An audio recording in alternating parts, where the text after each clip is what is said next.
There you go. There you go. Thank you, Nick. And just for future reference, once you end the meeting, because you're the host, you end the meeting and it goes away, YouTube will automatically stop streaming. You don't actually have to go and stop it. YouTube will say, "Oh, they're done. We'll be done." So just keep that in mind.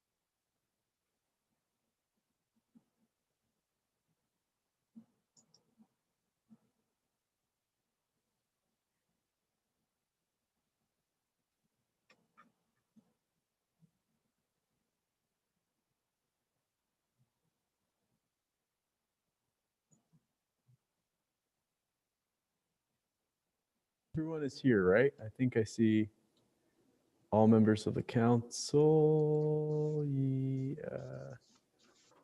Senator Pouliot, is he going to be here today, Senator Timberlake?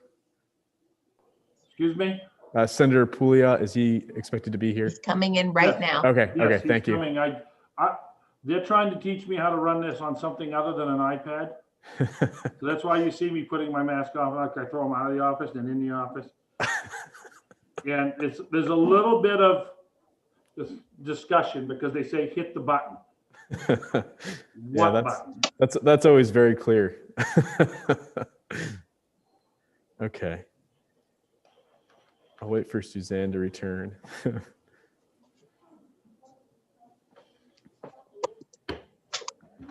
Okay. Looks like everyone is present, so I will call the meeting to order. First, I just want to provide a brief statement.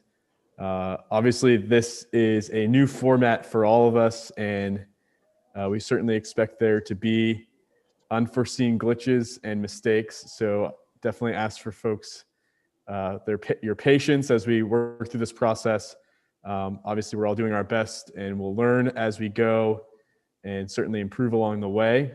Senator Timberlake will soon know where the correct button is, and we'll all be good to go. So it's a work in progress.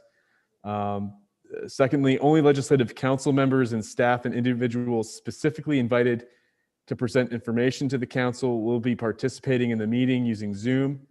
For other staff members and members of the public wishing to observe this meeting, it is being live streamed on the council's YouTube channel and will also be recorded for viewing after this meeting is concluded.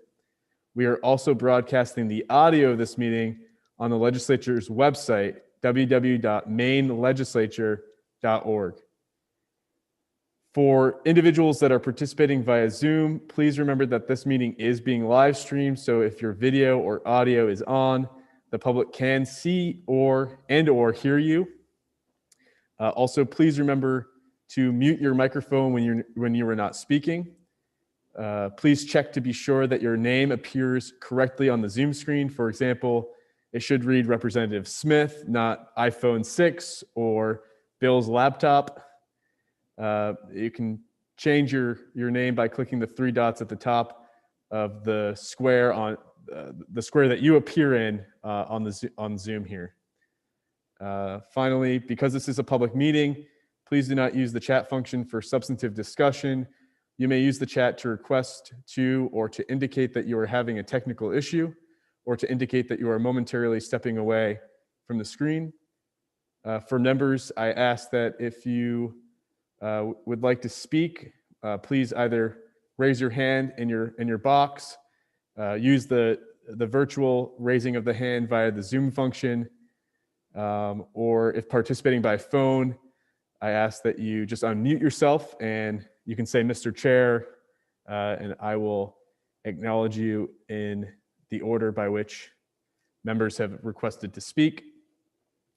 Materials have been emailed to members of the Legislative Council and may also be found on the Legislative Council's website at legislature.maine.gov/legislative-council-meeting-materials-2020/2022/9693.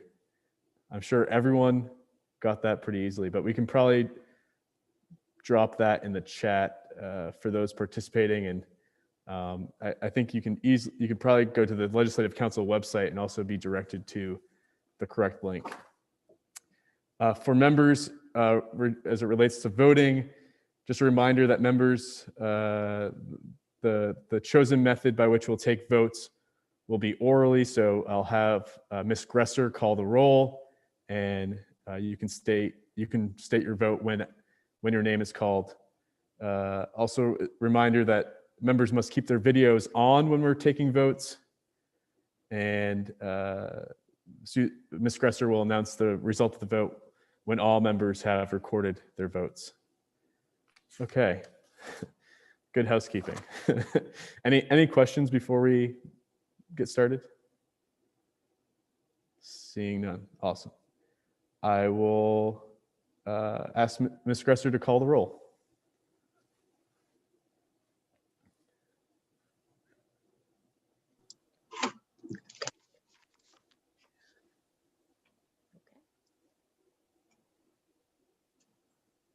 Yep.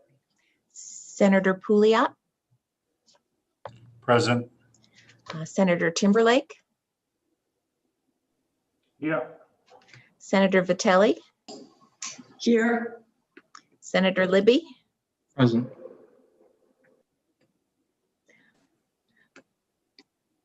Representative Stefkas, Representative Dillingham, Here. Representative Talbot Ross, Present. Representative Dunphy, Present. Mr. President, Here. and Mr. Speaker. Present. Mr. Speaker, you have a quorum. Quorum is present. First item on today's agenda is summary of the December 3rd, 2020 meeting of the Legislative Council on page 1 of our packets. We require a motion to accept the summary of the December 3rd meeting. Is there a motion? So moved. Moved by Senator Pouliot. Is there a second? Second. Seconded by Representative Dunphy. I think we will, in this case, just call the yeas and nays. All those in favor say aye. Aye. Aye. Aye. Aye. Aye. And all those opposed. Hearing none, the motion passes. Item number 2 on our agenda, reports from the Executive Director and Staff Office Directors.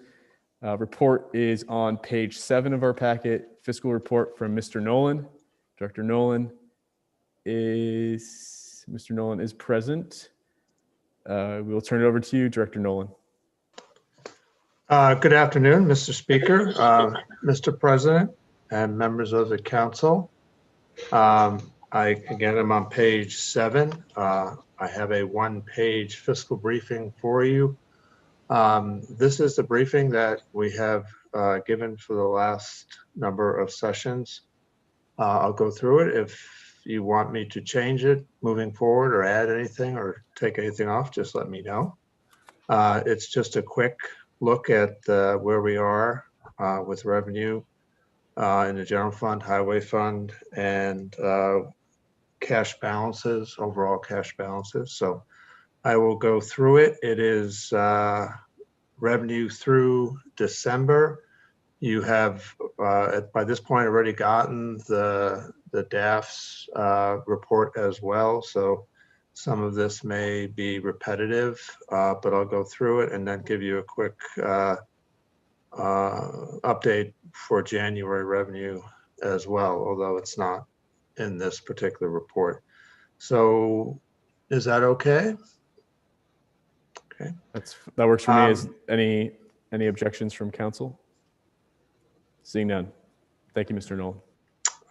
Thank you. So through December, we had a positive balance of December revenue of $61 million. As you recall, December was when we updated the revenue forecast, and in that forecast, we had added back 273 million to our forecast that we had done over the summer. So this adds another 61 million in December. So we have a total balance through December of 64.9. And again, it's on top of that balance that we added in the December revenue forecast. We just usually focus on the major items here. So individual income tax was over budget by 32 million. Of that, withholding revenue was over budget by 17.8, estimated payments by 8.9. And then we paid out less in refunds for a positive to the state of 3.7. So corporate income tax was over by 18.4. Most of that was final estimated payments for calendar year 20, exceeded budget by 16.5 million. And the last major item was sales and tax revenue. We're over budget by 9.6 million. And taxable sales for the month of November, which are the basis of December sales tax revenue, were 7.7% higher than a year ago in November. We can stop and talk about the general fund in detail. January looks like it's doing pretty well. I think we have one more withholding payment due today, but it looks like a positive variance for January as well. Maybe not quite as much as December, but relatively close. So another, say, roughly 50 million positive variance for January. So we are monitoring this. We, the Revenue Forecasting Committee, and we are going to, our next forecast is not until statutorily till May this year, but we are going to meet with the Economic Forecasting Commission next month and just look and see where we are, where the assumptions that we made in December, how they're doing. Not a formal meeting, not adjusting the forecast, just getting together and looking and seeing what the economists say, and then what we, looking at actual revenue collections to date, think about how things are going. There are mechanisms in statute for the two groups to be called back in formally and to update the forecast. That no one's talking about doing that currently. So I can jump onto the highway fund, or if there are any questions on the general fund. This is a pretty high level summary, but I can certainly go into more detail in any particular area that you wish. Any questions for Mr. Nolan concerning the general fund? Seeing none. Highway.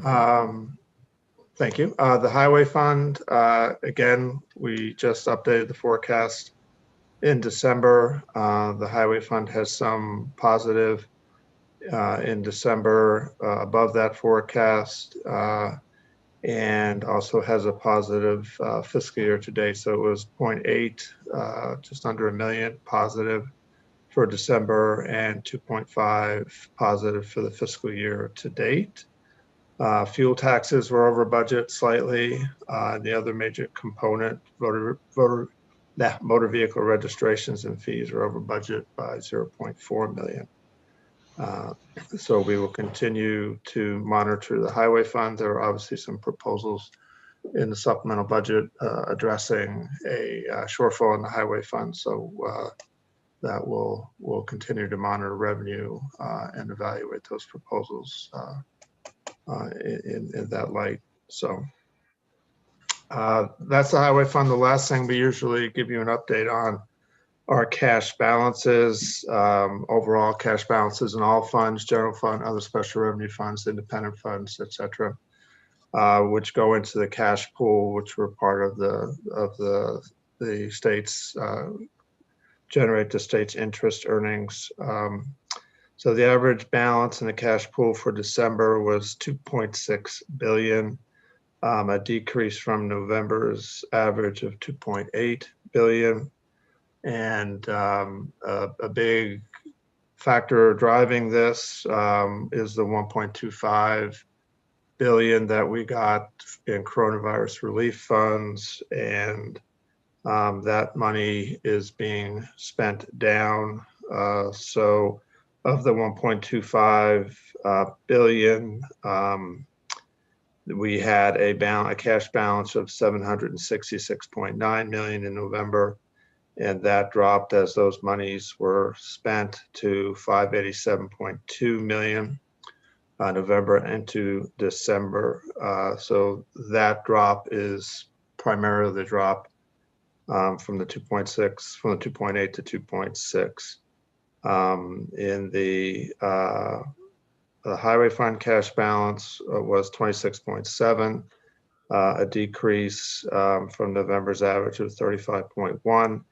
And we always get a drop off in December in the highway fund because of the payment out to the local road assistance program. So that's a normal payment that's made out in December that drains the highway fund. So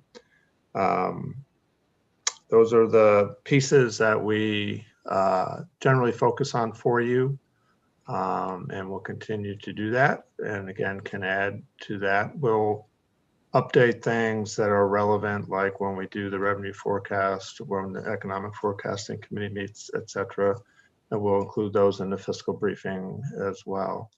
But certainly can add anything else that you all might be interested in. So. Awesome. Any questions for Director Nolan concerning highway fund or the cash balance update? Seeing none. Thank you, Mr. Nolan. Thank you. Okay. Next item is reports from council committees, Personnel Committee. And I am responsible for that report, which I have here. So the Personnel Committee met on Thursday, January 21st to consider the following matters. First and foremost, the recruitment of Office of Program Evaluation and Government Accountability Director.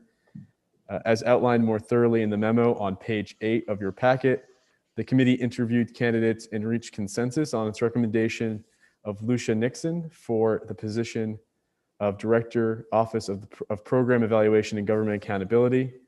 And I will be making a motion to accept that recommendation momentarily. Secondly, there was a request for temporary disability for nonpartisan staff. The committee considered a request by a legislative employee for temporary disability income benefits. The request was consistent with the provisions for temporary disability income benefits under the Legislative Council's personnel policies and guidelines. Upon the recommendation of the executive director, the committee voted unanimously to approve the request. No legislative council action is required. Third, performance evaluations and step increases, Nick Rendy, Christopher Nolan, and John Melendez-Barden. The committee reviewed in the performance of Nick Rendy, Director of Legislative Information Technology, Christopher Nolan, Director of the Office of Fiscal and Program Review, and John Melendez-Barden, Director of the Law and Legislative Reference Library. The Personnel Committee voted unanimously to approve a step increase for Mr. Rendy and Mr. Nolan. Mr. Melendez-Barden is not eligible for a step increase at this time. No legislative council action is required. Fourth, Legislative Council's COVID-19 prevention policy. As directed to do so at the December 3rd, 2020 Legislative Council meeting, the Personnel Committee discussed the Council's COVID-19 prevention policy. The committee provided Ms. Gresser with direction for proposed changes to the policy. This item is on today's Legislative Council agenda for discussion and consideration. This concludes the Personnel Committee's report. And I will offer the following motion relating to the appointment of Lucia Nixon as Director, Office of Program Evaluation and Government Accountability. Upon the consensus recommendation of the Personnel Committee, the Legislative Council approved the appointment of Lucia Nixon to the position of Director, Office of Program Evaluation and Government Accountability, effective February 22nd, 2021 at step 5 in salary range 13. Second. Seconded by Senator Libby. Okay. Thank you. And was I looking for someone to say so moved on that? Since I'm the chair, Ms. Gresser, or? Second. So moved. Okay, perfect. So moved. So moved by Senator Timberlake, seconded by Senator Libby. Want to make sure we're following proper protocol here. Perfect. Any discussion of the motion?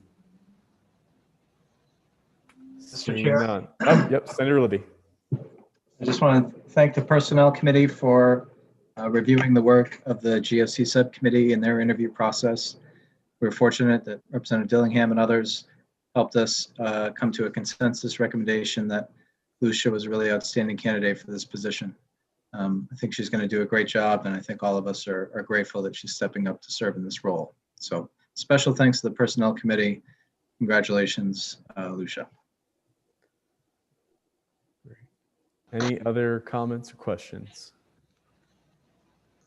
Seeing none, I will ask Ms. Gresser to call the roll in support of the motion.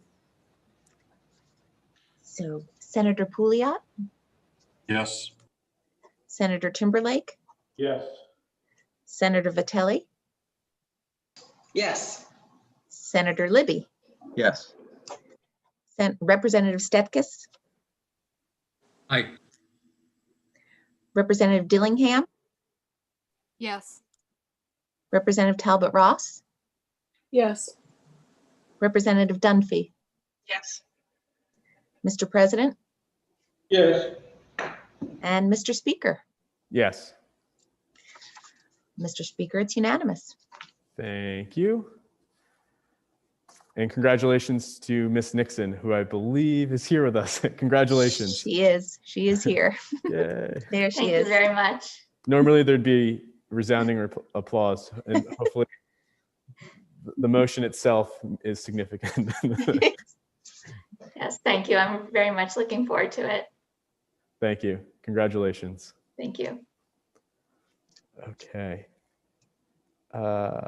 So we have one item on old business, item number 1, page 9 of our packet.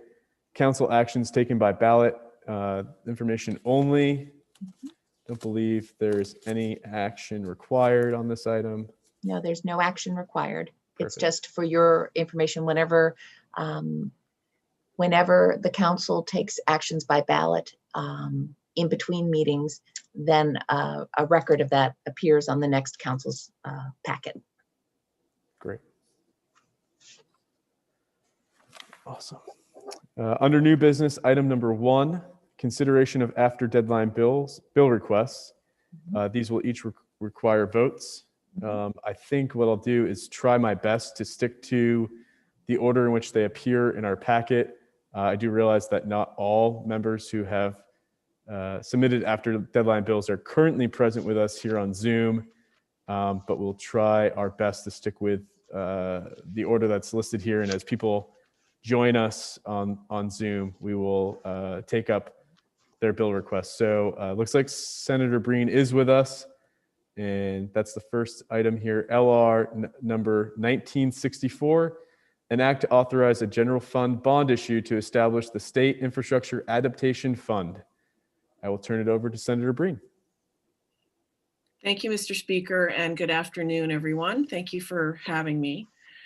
I'm State Senator Kathy Breen. I represent 6.5 communities in Cumberland County and Chair of Appropriations. And I ducked out for a few minutes to hopefully get your support for a bond bill that relates directly to the Climate Council.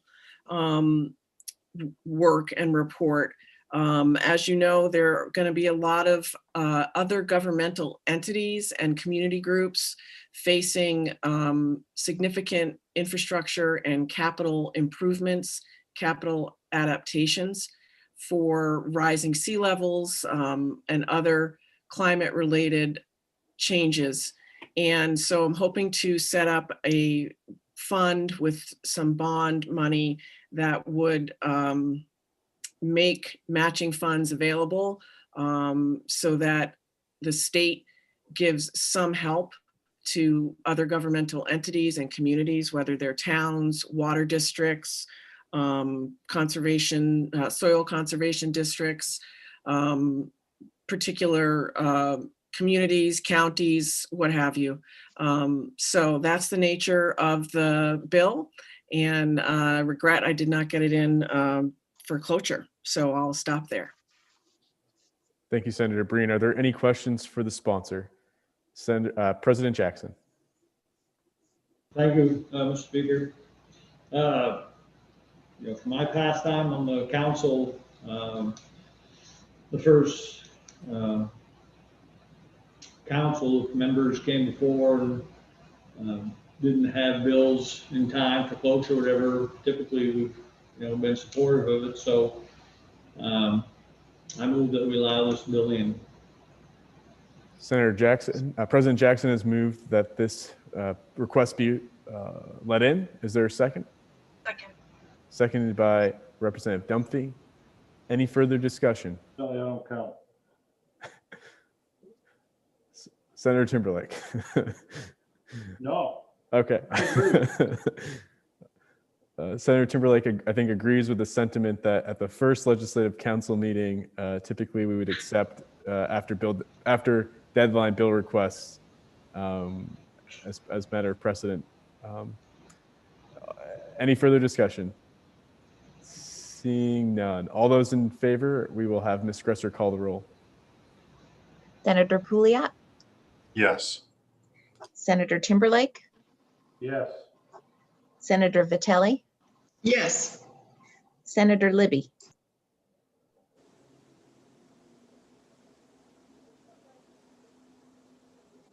I think you're on. I said yes. Okay, thanks. Representative Stetkes, Nay. Representative Dillingham, Yes.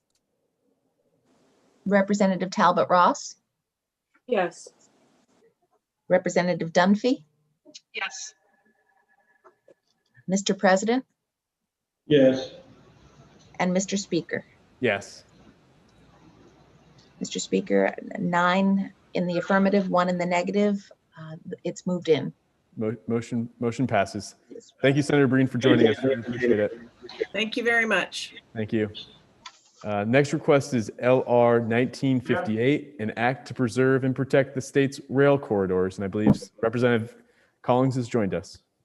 Good afternoon. Can you hear me? Yep. Okay. Good afternoon to the leaders of the Maine legislature. I appreciate this very brief opportunity to address you on after deadline bills.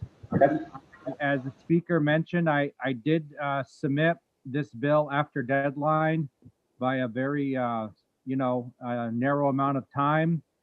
I regretted it being late, and I would ask for you to indulge me to allow this bill to go forward. I would greatly appreciate that.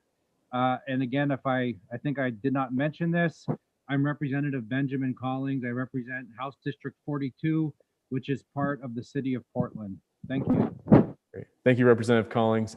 Any questions for the sponsor? I think, Senator Timberlake, you may have had your hand up before. On an unrelated matter, I'll recognize you now. All right, thank you. The only question I had with dealing with what Senator Jackson said, is there a way that a motion could be made that we just allow all these in, or do we have to hear these all one at a time?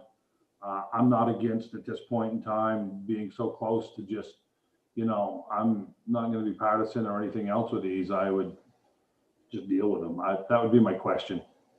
I would second that motion. Me too. We do.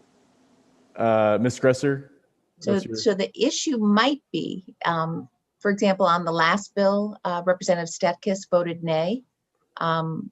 So if you move them all in together and seconded them all together, I think we'd still have to take individual votes unless everyone was going to vote the exact same way on every single one, which may be the case. I don't know. Perhaps for the sake of being more efficient, if I recognized whether or not there were folks who were objecting to the motion first, and we could count the objections first rather than those in favor, and then we'd have a count of those in favor by virtue of those who did not vote in the negative. Would that make things faster? Senator Vitelli. Thank you, Mr. Speaker. I'm just wondering if there would still be opportunities to ask any questions of the bill sponsors if we move them forward en masse, which I certainly don't object to from the perspective of efficiency. President Jackson. Yeah, well, while I'm supportive of allowing representative and senators have their bill because they were late for it, I mean, I would at least like them to show up or member leadership explain why the bill is late or what the bill is. Okay. So perhaps we can perhaps we'll take them. Still take them one by one, and maybe I will recognize a show of hands on the screen in favor, and then a show of hands in opposition. That way, it's a little bit faster rather than calling the roll. Does that make sense? I think with the bill requests, I think it needs to be a roll call vote. Okay. Representative Stetkis.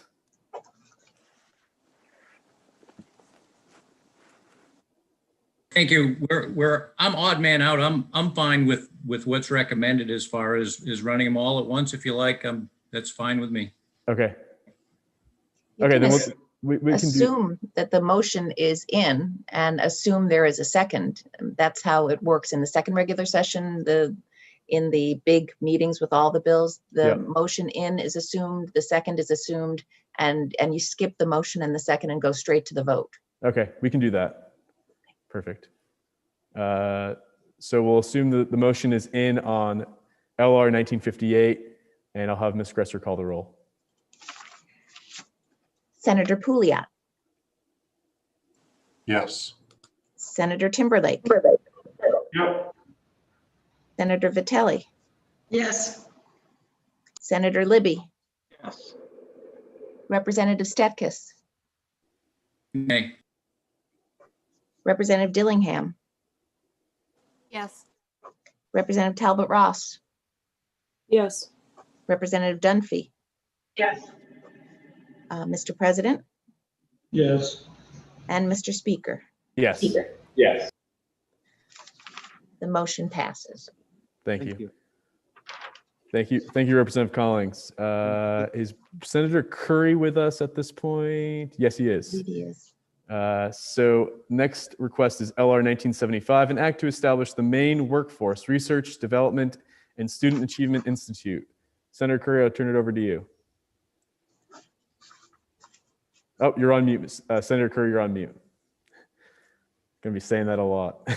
Thank you, Mr. Speaker and members of the Legislative Council. I don't want to waste your time.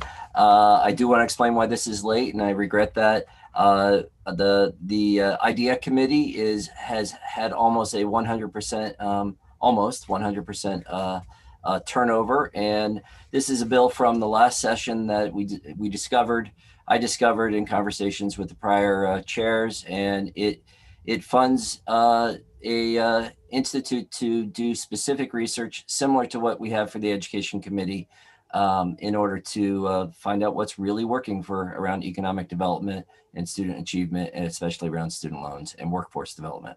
So I'll leave it at that. I know you're going fast, so thank you. Thank you, Senator Curry. I will again assume the motion is in. Ms. Gresser, please. Is there any questions for the sponsor? Sorry. Seeing no questions, Ms. Gresser. Senator Pouliot. Yay. Senator Timberlake. Yay. Senator Vitelli, Yes. Senator Libby, Yes. Representative Stetkis, Yay. Representative Dillingham, Yes. Representative Talbot Ross, Yay. Representative Dunphy, Yes. Mr. President, Yes.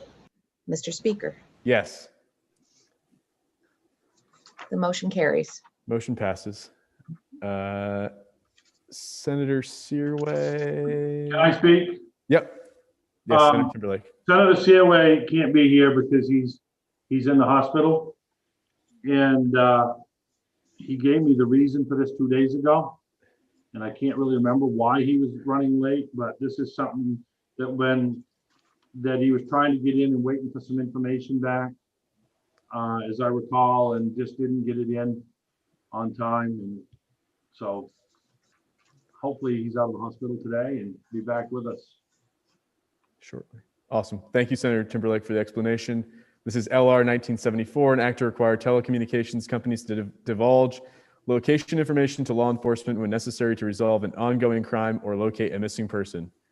We'll assume the motion is in. Ms. Gresser, any questions for Senator Timberlake on behalf of Senator Searway? Hopefully not, right? Not seeing any. Ms. Gresser. Senator Pouliot, Yes. Senator Timberlake, Yes. Senator Vitelli, Yes. Senator Libby, Yes. Representative Stetkis, On mute. Yay. Representative Dillingham, Yes. Representative Talbot Ross, Yes. Representative Dunphy, Yes. Mr. President, Yes. and Mr. Speaker. Yes. Mr. Speaker, the motion passes. Motion carries. LR 1960, an act to update Maine's prohibition on sales of upholstered furniture treated with flame retardant chemicals. Mr. Speaker, Yes. Senator sorry, Pouliot. I'm a little slow sometimes, and I'll admit that I was distracted by a text message of a missing person in my district. So why are we voting on all of these again? I thought we could just move ahead with getting them all in. So bill requests need to have a roll call vote. And if the roll call, I assume we could move them all in and vote them in a block as long as everyone was going to vote the exact same way. But we don't know that everyone's going to vote the exact same way. And already there have been some differences in votes.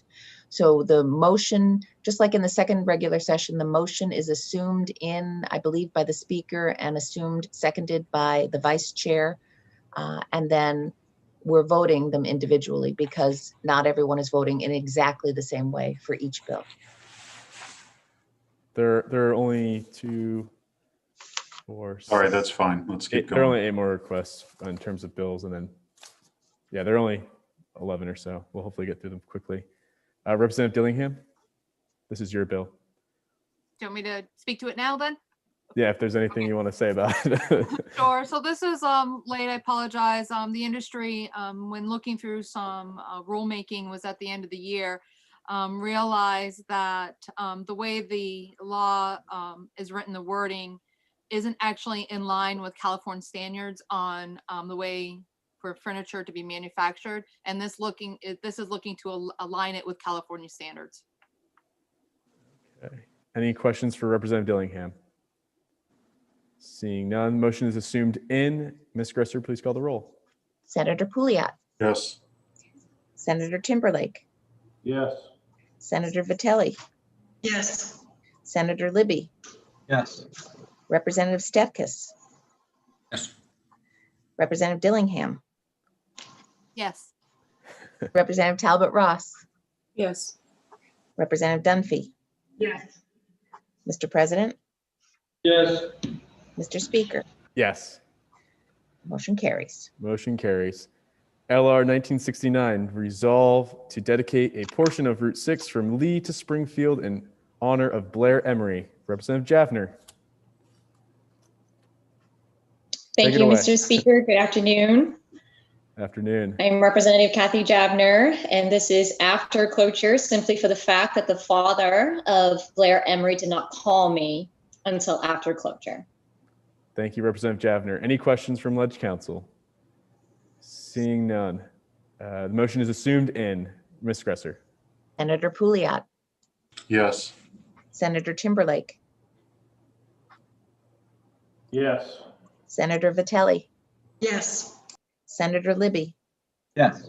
Representative Stetkis, Yes. Representative Dillingham, Yes. Representative Talbot Ross, Yes. Representative Dunphy, Yes. Mr. President. Yeah. And Mr. Speaker. Yes. Motion carries. Motion carries. Thank you, Representative Thank you. Thank you. LR 1982, an act to amend the property tax exemption for legally blind persons. Senator Pouliot. Yeah, so my aide basically told me to tell you guys that he forgot to put it in, which is what happened. So my constituent emailed me about this like a year ago, and we explained to her at that point in time, it was, we couldn't put any bills in, but we would when the session came. And I was going through some emails and I sent it back to him. I'm like, did you put this one in? And he said no. So it's my fault, and really though. And so anyway, thanks for letting it in like all the other bills. Appreciate it. Thank you, Senator Pouliot. Motion is assumed in. Ms. Gresser. Senator Pouliot, Yes. Senator Timberlake, Yes. Senator Vitelli, Yes. Senator Libby, Yes. Representative Stetkis, Yes. Representative Dillingham, Yes. Representative Talbot Ross, Yes. Representative Dunphy, Yes. Mr. President, Yes. Mr. Speaker. Yes. You have, and the motion carries. Motion carries. LR 1978, an act to place the Capitol Police under the jurisdiction of the legislature. Representative Talbot Ross. Thank you. Good afternoon, Speaker Effecto, President Jackson, and my esteemed colleagues on the Legislative Council. I am Rachel Talbot Ross. I'm a representative for House District 40 and Assistant House Majority Leader. I want to thank you for the opportunity to come before you and ask for your consideration of this after deadline request. In light of the events that took place early this month at the United States Capitol, this council and indeed the entire legislature has increased our attention to the matter of security within the State House complex. Just yesterday, the Department of Homeland Security issued a warning that a heightened threat environment persists across the country, highlighting the ongoing security risks. The legislature should have a say in its own security. We should be a partner in directing our own safety, as well as the safety of those whom we work with and members of the public as they engage with the legislative process. This measure would accomplish that by moving Maine's Capitol Police under the legislature's jurisdiction. This proposal is not unprecedented.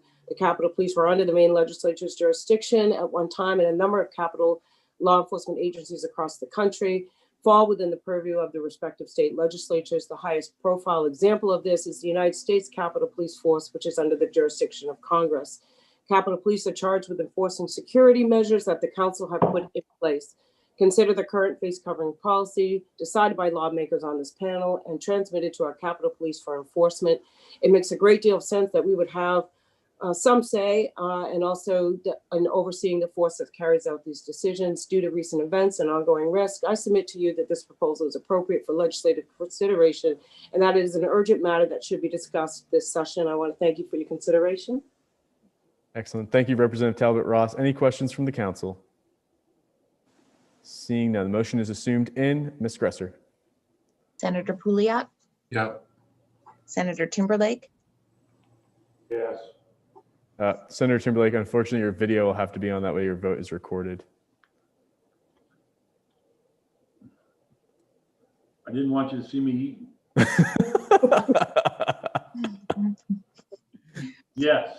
Thank you. You can return to eating if you'd like. Senator Vitelli, Yes.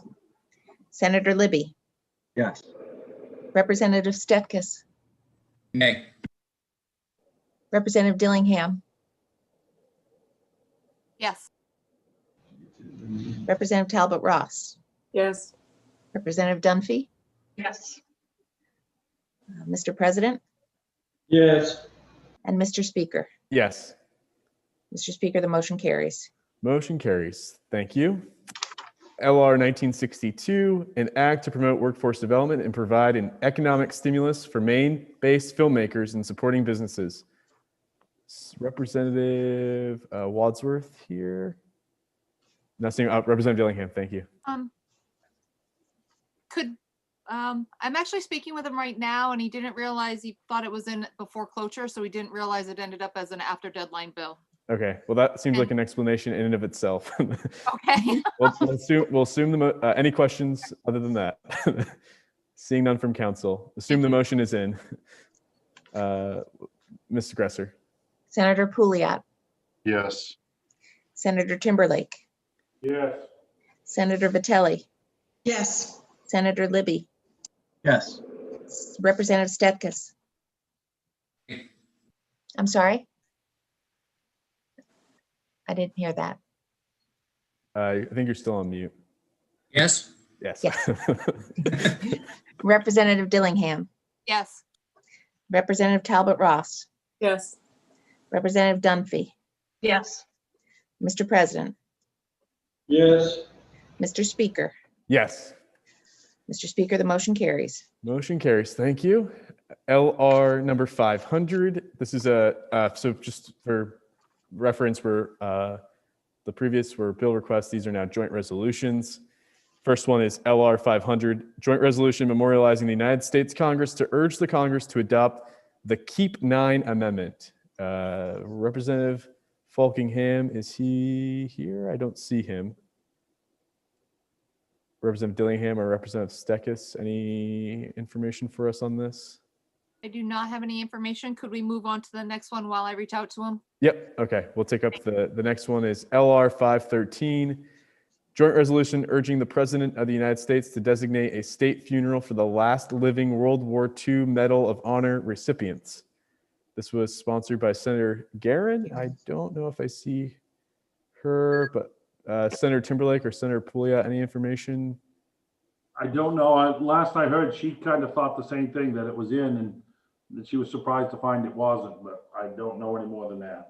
So with joint resolutions that memorialize an entity to do something, based on the LR number, it's Senator Garin certainly put it in early enough, but they don't come in automatically. All joint reses that memorialize someone to do something have to get legislative council approval. Okay. Okay.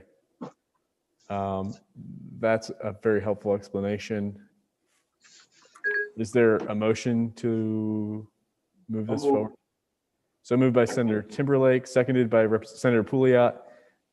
Any discussion? Perfect. Senator Libby. Thank you, Mr. Chair.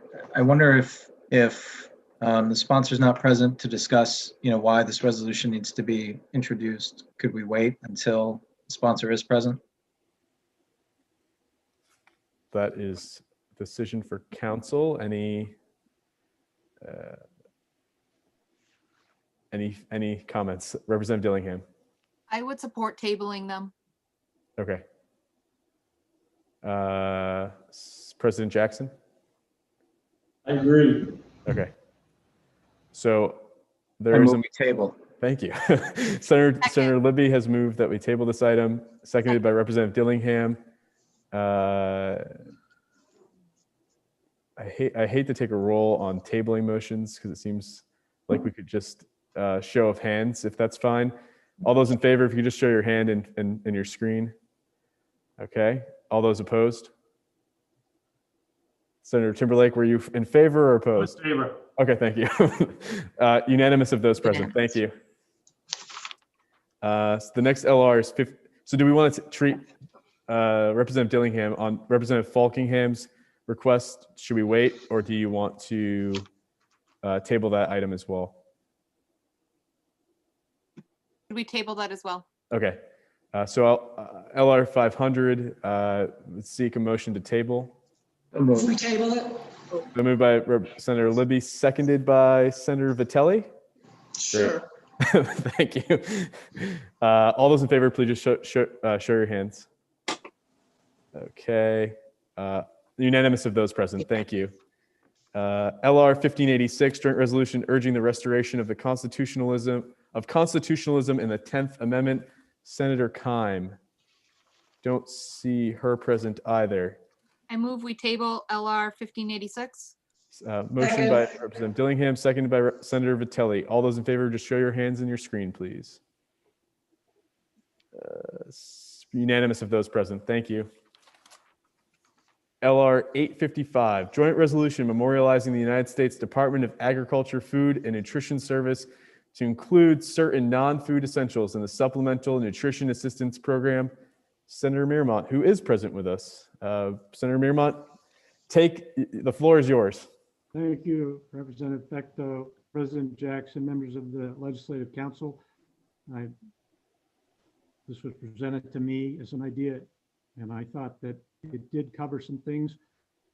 Folks who are in dire straits, but who are still trying to get out of the situation they're in, do need access to more than food now and then. Not always, but say they have a job interview.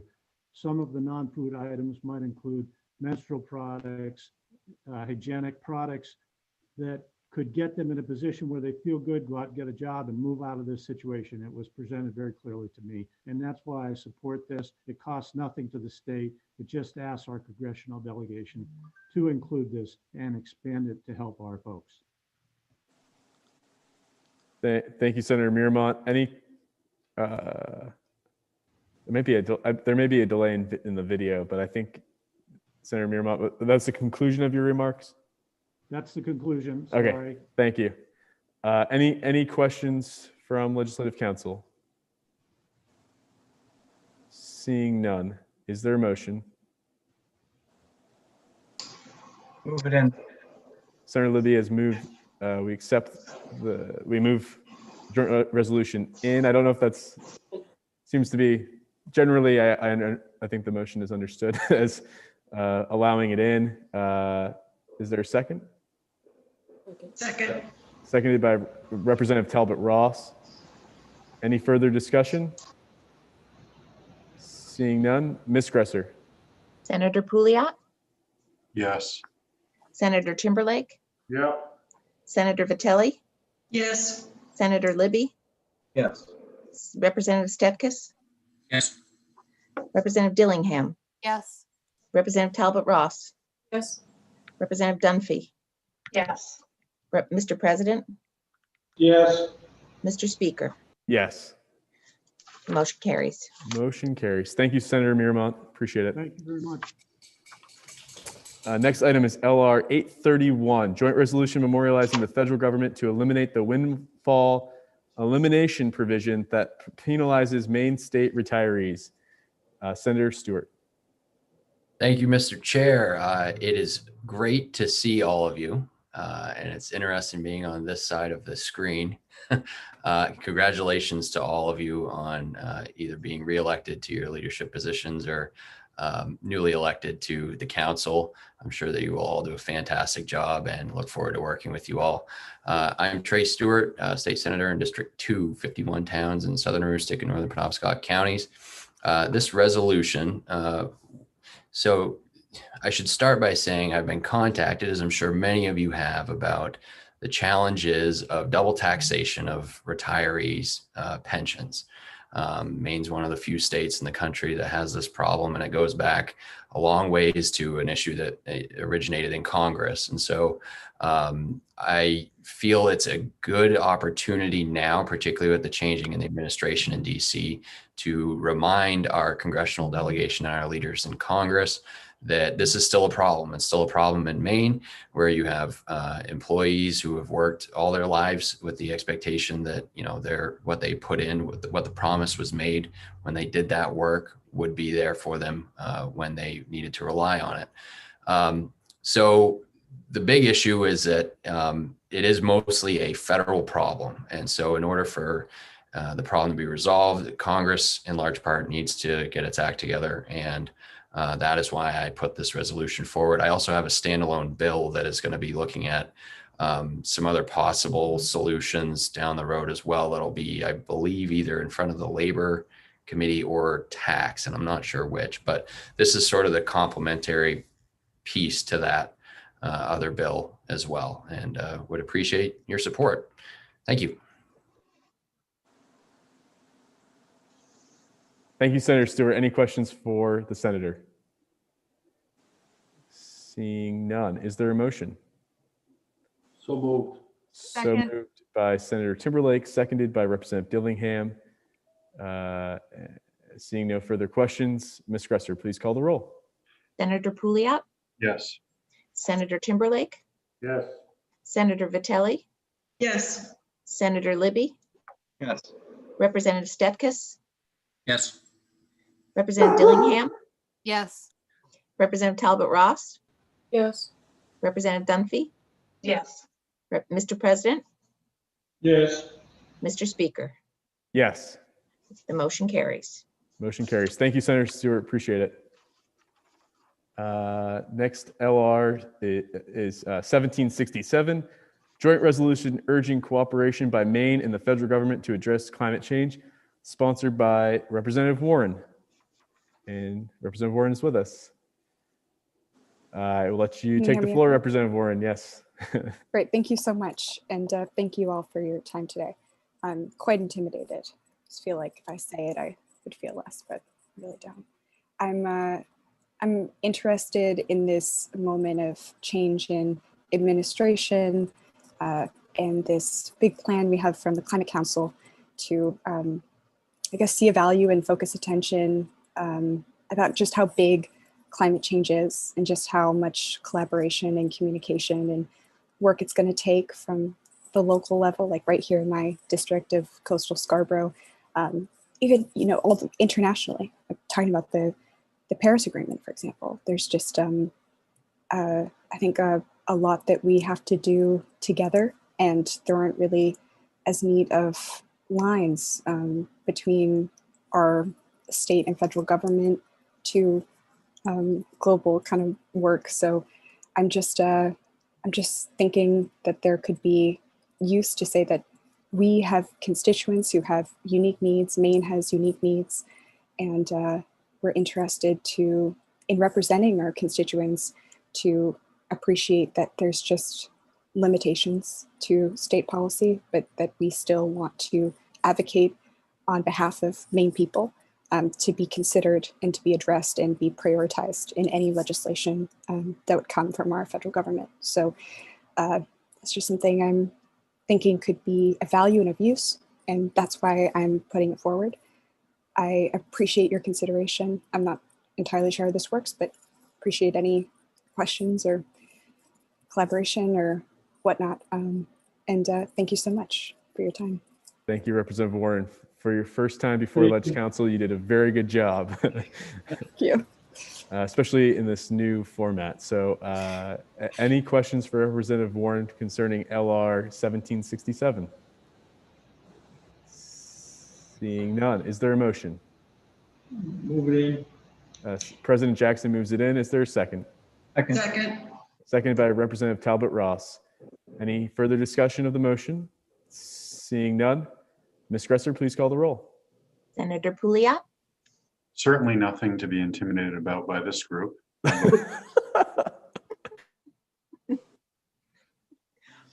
is that a yes or a no? I said yes. Okay. Senator Timberlake, Yeah. Senator Vitelli, Yes. Senator Libby, Yes. Representative Stetkes, Nay. Representative Dillingham, Yes.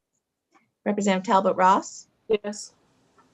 Representative Dunphy, Yes. Mr. President, Yes. Mr. Speaker. Yes, Mr. Speaker, the motion carries. motion carries. Thank you, Representative Warren, for joining us. Thank you. Thank you. Thank you. Okay. That concludes the consideration of after deadline bill requests. Then comes the addendum. Oh, there's an addendum. Only Oh, three. no. Well, since Senator Pouliot has one of them, I guess we can be forgiving. And if I would have seen this, I would have asked Senator Miramont and Senator Stewart to present them at the same time, and Senator Libby, Senator Pouliot. But Nonetheless, LR 1991, an act to require state reimbursement of the tax paid by residential treatment facilities and nursing homes. Senator Pouliot. So yeah, essentially another great bill, and thanks for letting it go forward. Thank I'm you, just- thank you, I'm Senator trying to keep it brief. Pouliot. Trying to keep it brief, make up for Joel's desire to vote no on stuff. Is there, the motion is assumed in, is there any further discussion? Seeing none, Ms. Gresser, please call the roll. Senator Pouliot, Yes. Senator Timberlake, Yes. Senator Vitelli, Yes. Senator Libby, Yes. Representative Stetkis, Yes. Representative Dillingham, Sure, yes. Representative Talbot Ross, Yes. Representative Dunphy, Yes. Mr. President, Yes. Mr. Speaker, Yes. the motion carries. Motion carries. Thank you. LR 1990, an act to provide health coverage plans to workers in certain industries. Senator Stewart, sorry, if I had seen the addendum, I would have asked you to present both at the same time. Do not worry about it at all, Mr. Speaker. Thanks for letting me speak a second time. I'll be much more brief this time, given the trajectory of where things are going today. This bill is late because I just found out about it about a week ago. Please let it in. Thanks. Thank you, Senator Stewart. Is there any discussion? Seeing none, motion is assumed in. Ms. Gresser, please call the roll. Senator Pouliot, Yes. Senator Timberlake, Yes. Senator Vitelli, Yes. Senator Libby, Yes. Representative Stetkis, Yes. Representative Dillingham, Yes. Representative Talbot Ross, Yes. Representative Dunphy, Yes. Mr. President, Yes. Mr. Speaker. Yes. Mr. Speaker, the motion carries. Motion carries. Thank you, Senator Stewart. LR 1992, joint resolution memorializing the President of the United States and the United States Congress to establish a national infrastructure bank. I think Senator Miramont may have left us. So I will probably ask for a motion to table. I move we table. Second. Motion by Senator Vitelli, seconded by Senator Libby to table. There's no discussion of a tabling motion. All those in favor? Show of hands. All those opposed? Looks like the motion carries. Motion carries. Thank you. That was another joint resolution, just to clarify. It wasn't a bill. It was not a bill, it was a joint resolution. Yeah. And now you are done with the bills. Okay, thank you. Mr. Speaker, Yep, Senator Libby. can I pose a question to the chair? Yes. Does the President of the Senate want a reconsideration vote?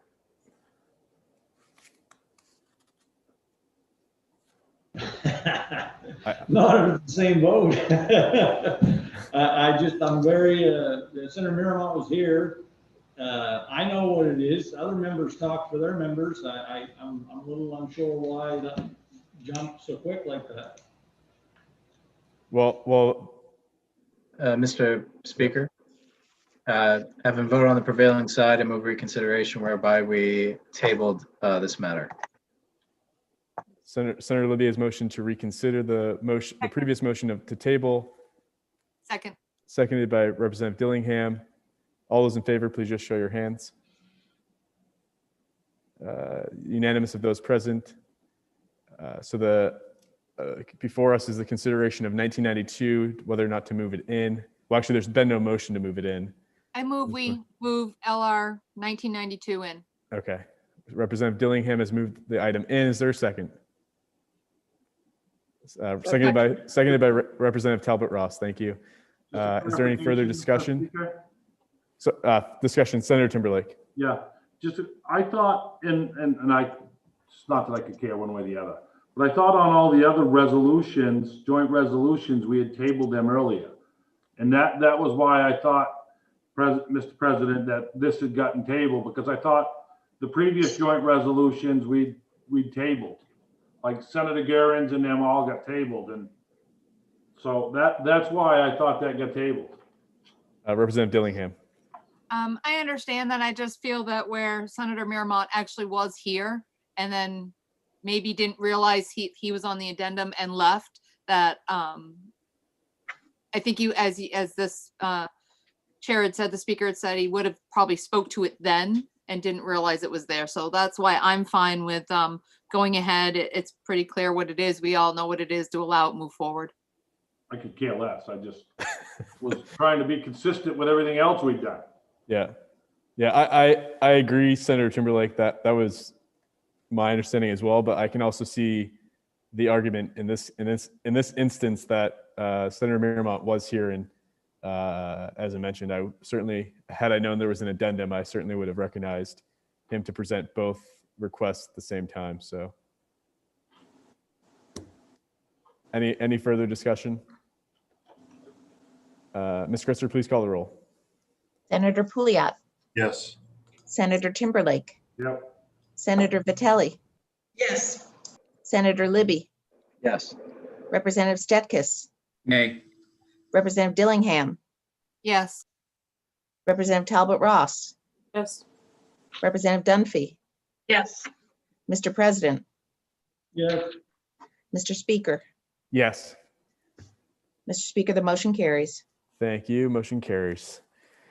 Okay. Any more addendums on bill requests? Okay. Just making sure. Under new business, item number 2, proposed amendments to Legislative Council COVID-19 prevention policy. First item for consideration is on page 14 of our packet, protective face coverings. This requires decision. Let's see. Ms. Gresser, do you want to kick the conversation off on this? Sure.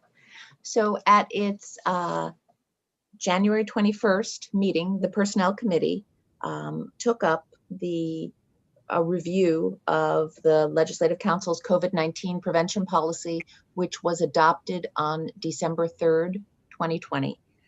At the meeting, the issue of protective face coverings was discussed. President Jackson had moved to amend the policy to specify if you're unable to wear a protective face covering due to a medical condition, to change the language so that it says wear an alternative that covers the nose and the mouth.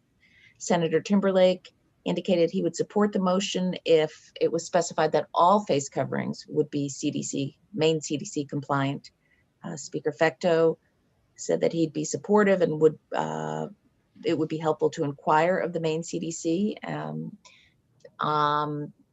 I think on Friday after the council meeting, I contacted the Maine CDC. On Saturday, they responded. We followed up, and I sent just moments before the meeting started an email with their response on face coverings.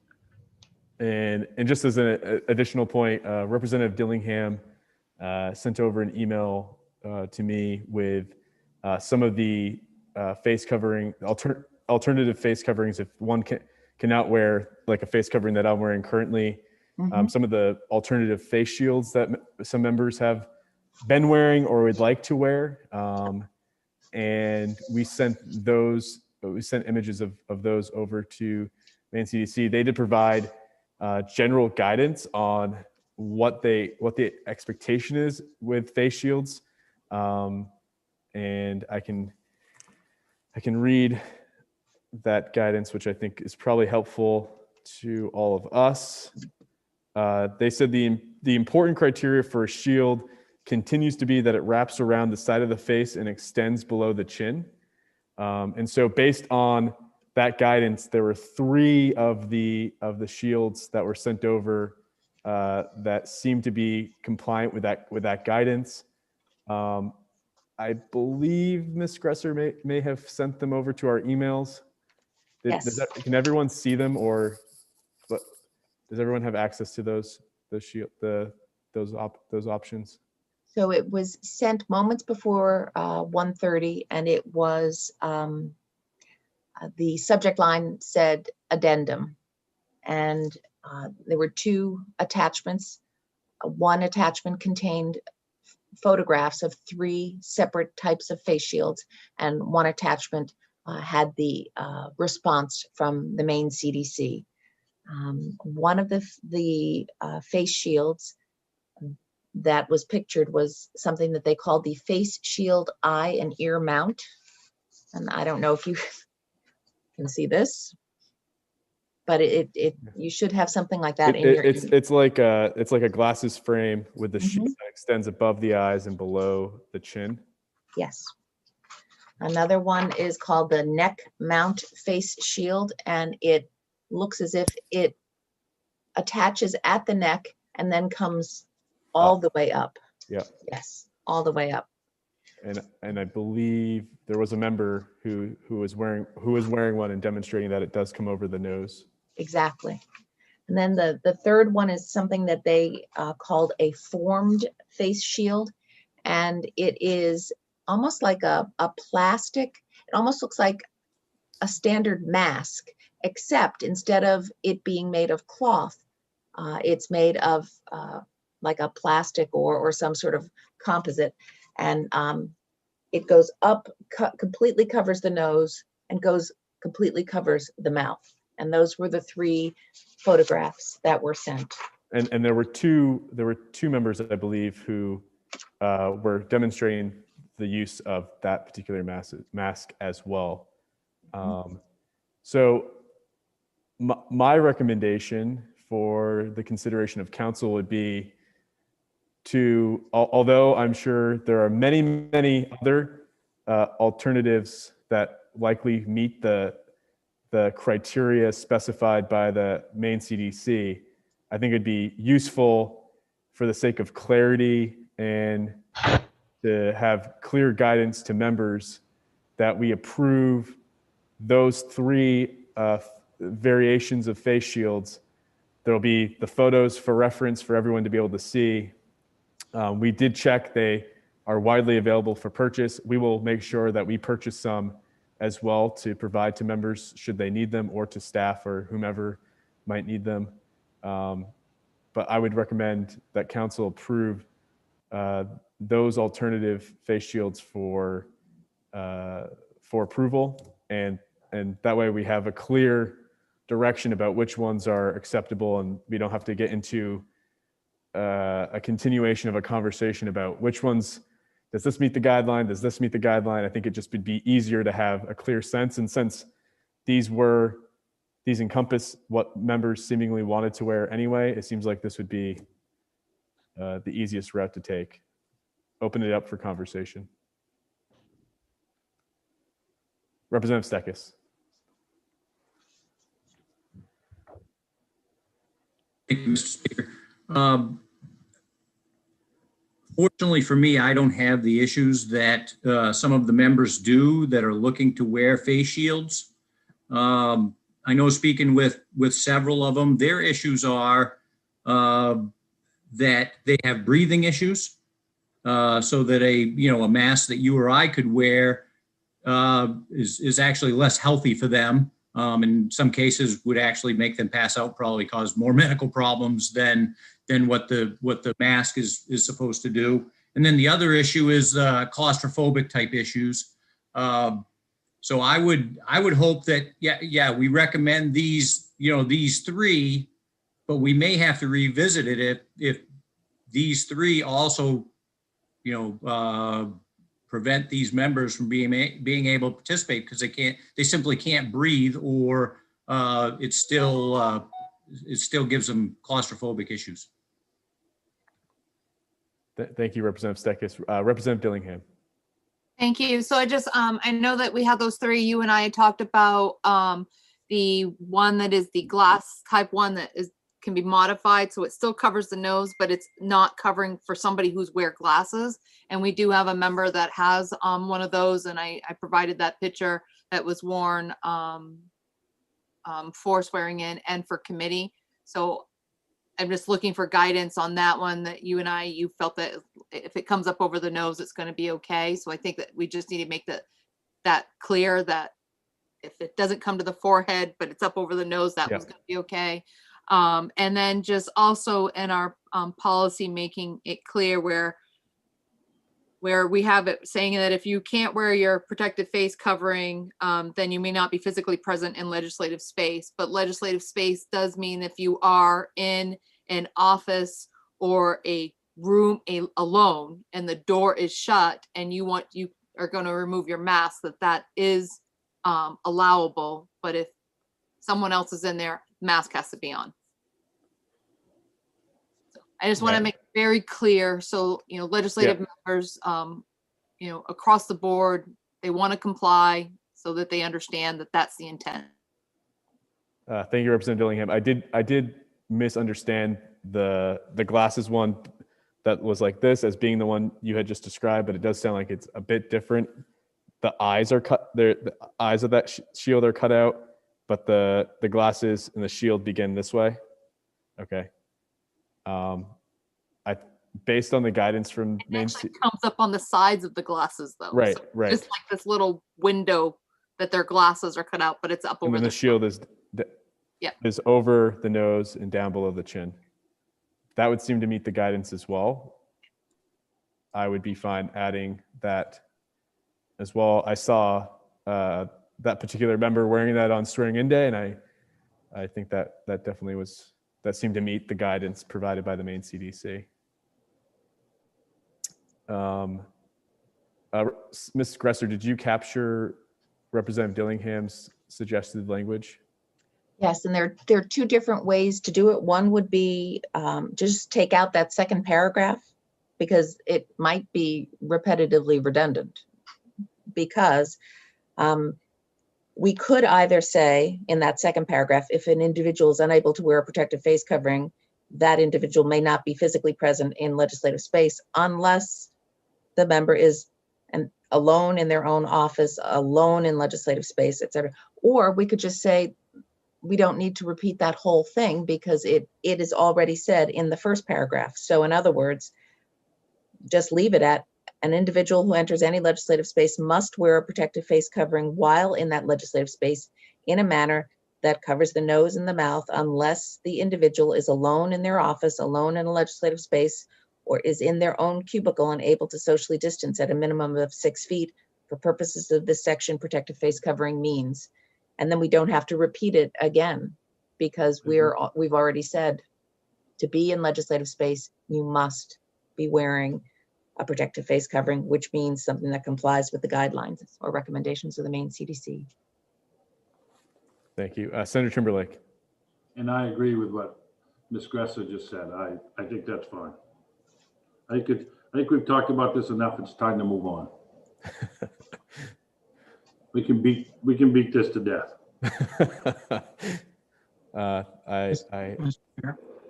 Senator Libby. I'm sorry, Ms. Gresser, could you restate your comments? Because I guess I'm not sure that it is redundant. So the first paragraph says, if you enter any legislative space, you must wear a protective face covering unless you're alone in your office, alone in legislative space, or in your own cubicle and able to socially distance. So you have to, if you're in legislative space, you have to wear a protective face covering. Protective face covering means whatever is authorized by the Maine CDC. The second paragraph used to say, if you're unable to wear a protective face covering due to a medical condition, you can't be in the committee room. You can't, the one place you cannot be wearing is in the committee room, unless it's a protective face covering that fits whatever the definition is. Because we're taking out the medical exemption, because we're saying all protective face coverings must meet CDC guidelines. So if you are walking into the building wearing a mask, that meets the CDC guidelines. If you're walking into the building wearing an alternative face covering, in other words, a shield, that has to meet the CDC guidelines. So what we could do with that second paragraph is, as it's marked up, taking out the medical exemption and taking out the specific language referring to the committee. It did say, if an individual is unable to wear a protective face covering that individual may not be physically present in legislative space.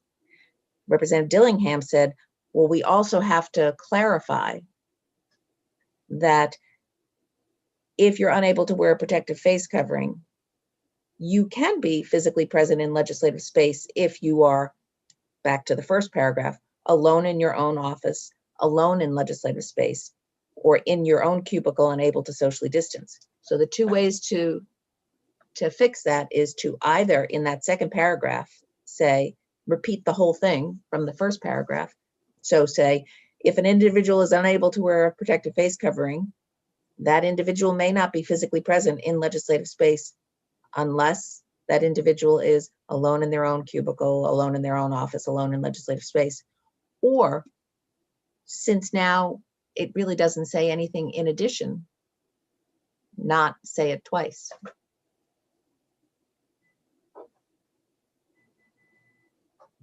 Or is that second paragraph even necessary anymore if we're... Exactly. It is not necessary. That's what I'm saying is rather than saying it twice, we just take that second paragraph out because of the way that we've modified it, it now is repetitively redundant.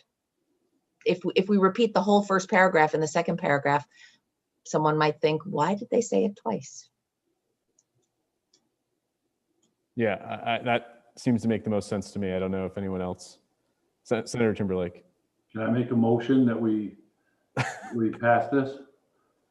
I think so. With the amendment that Ms. Gresser has put on? Yeah. And just to clarify, Senator Timberlake, we would be specifying that for the purpose of the section, protective face covering means a face covering that complies with guidelines or recommendations for COVID-19 source control issued by Maine Centers for Disease Control and Prevention.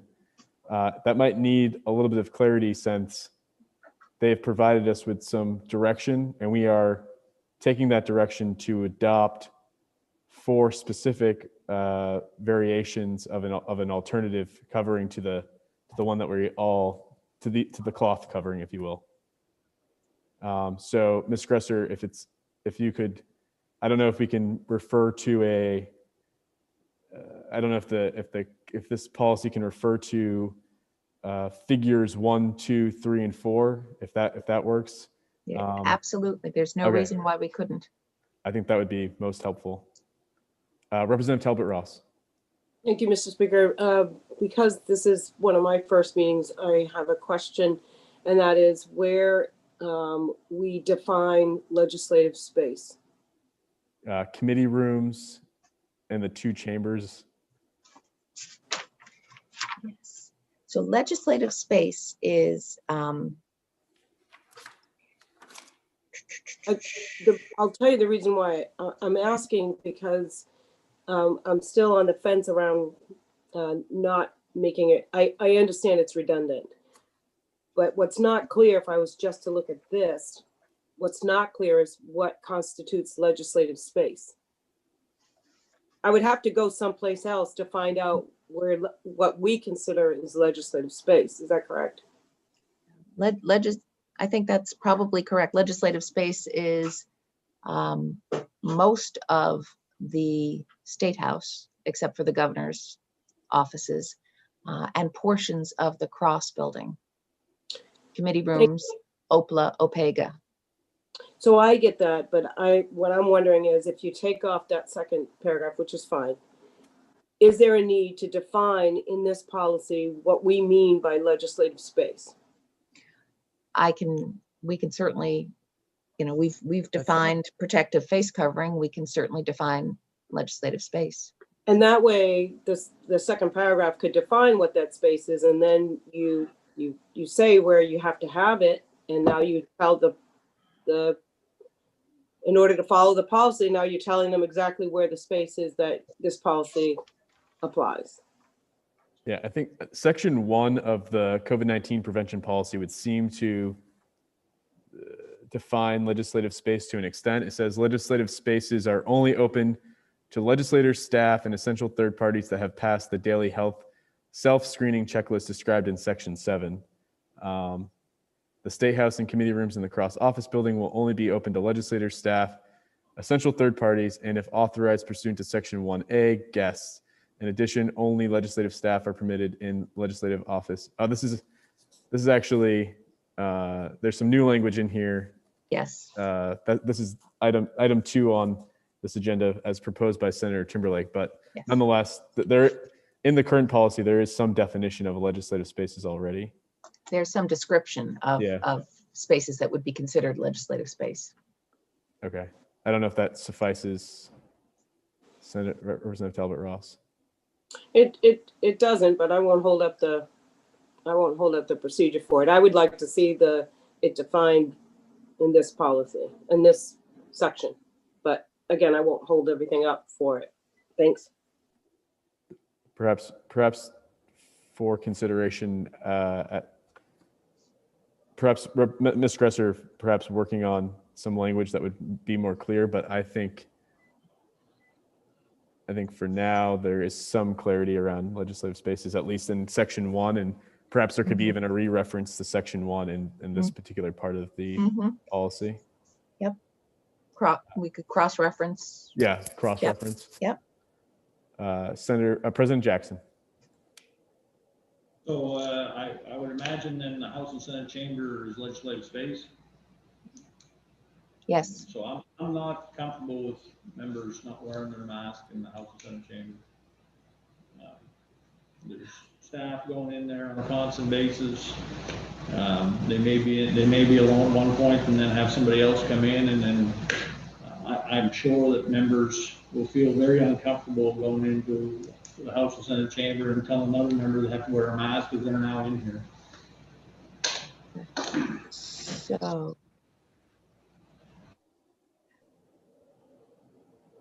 then I absolutely understand what you're saying. You're saying that you want someone to wear a mask whenever they are in legislative space, and that would include then being alone in an office because an office in the legislative space is legislative space, and even if there's no one else in there, that would have you wear a mask.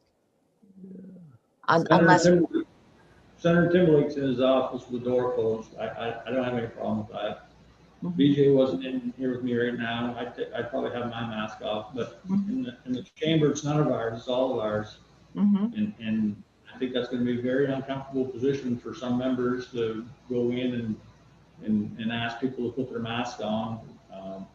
And plus their staff that has to go in and out of there on a constant basis. I just see that rife with problems. Representative Dillingham. Thank you. I just want to be clear in my reference to that. I think I specifically said a committee room where no one else is going to be in the room and that door can be shut, or in one of the other offices, whether it's in one of the partisan offices, again, where they would be alone and would shut the door. The only instance in a committee room was if somebody else is looking for, to be in the room, to look for another room. They would walk in and quickly see somebody's in there. And I think somebody would be very responsible enough to put their mask up, and they can have a conversation about, want to go find another room, or could we both be in here socially distanced? We're both going to wear our mask. Never the intent to reference the chambers. To me, I don't view those as rooms that you're going to go in and shut and possibly have a door locked. It's an open chamber where staff is free to enter in and out. So it sounds like, based on what you're saying, Representative Dillingham, being clear that under these basically bullet points, which is number 2, which is probably going to become number 1, and number 3 and number 4, that we are not including the House and Senate chambers in those exceptions to instances in which your mask would be off. So that in the House and Senate chamber, you'll be wearing a face covering, whether it's the one like I have on now, or a face shield that we have previously just discussed and will hopefully approve in the next couple minutes here. Two things. Yeah, Senator Timberlake. Number one, Senator Pouliot had to go out, so he's trying to get back in on his phone. Oh. Sorry. Someone let him in. Or he was trying anyway. He just texted me about 3 times. I wasn't paying attention either, so. He didn't prepare adequately for Ledge Council. He's gonna have to get used to that.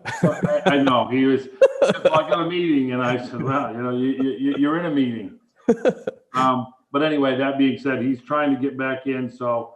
I'll watch for that. Sorry. I'll text him and tell him to try to log back in. But I would agree with Senator Jackson, President Jackson, and Representative Dillingham that the two chambers are not someplace where they should not be wearing the mask. We can clarify that in the language and just Okay. clarify that the House and Senate chamber is not included in the legislative space in which someone can be alone and maskless. Great. Thank you, Ms. Gresser. Senator Libby. In an effort to try to get this to a conclusion, can we talk about masks are required without exception in common spaces of the legislature, including the chambers, the hallways, etc.?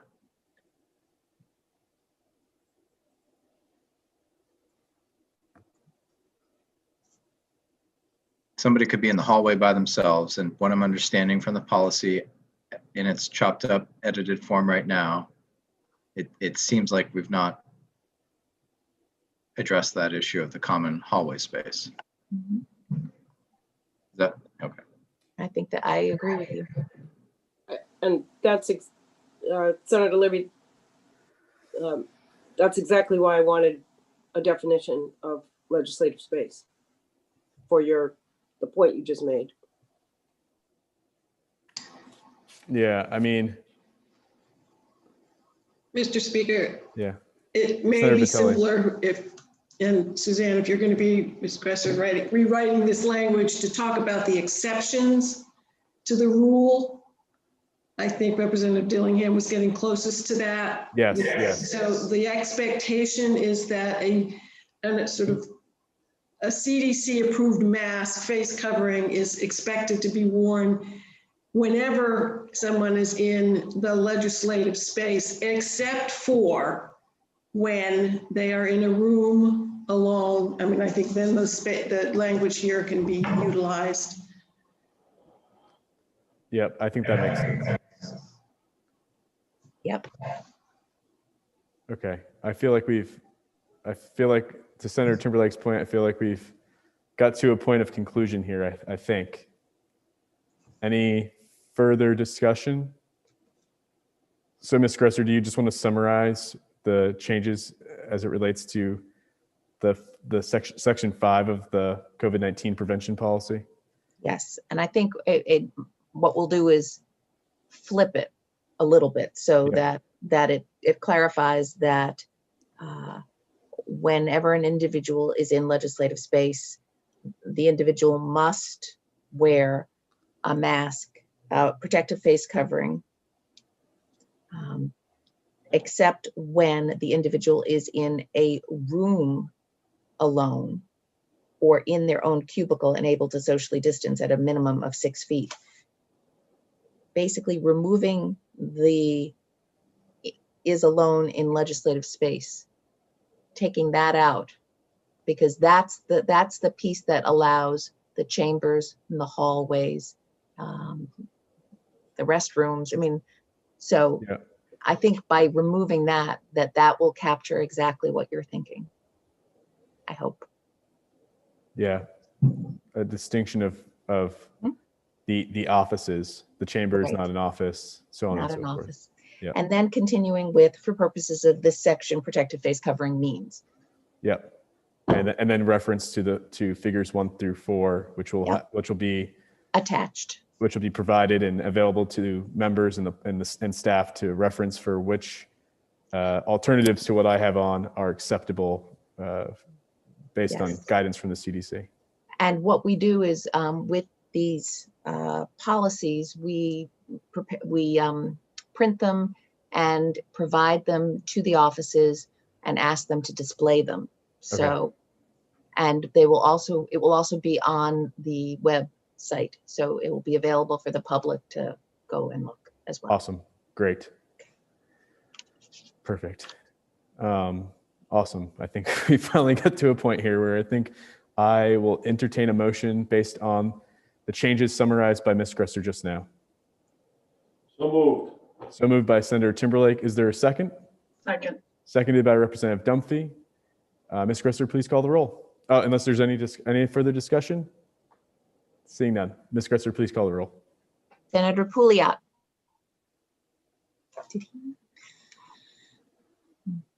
I don't see. I don't think he's here. Okay. Senator Timberlake, Yes. Senator Vitale, Yes. Senator Libby, Yes. Representative Stetkis, Yes. Representative Dillingham, Yes. Representative Talbot Ross, Yes. Representative Dunphy, Yes.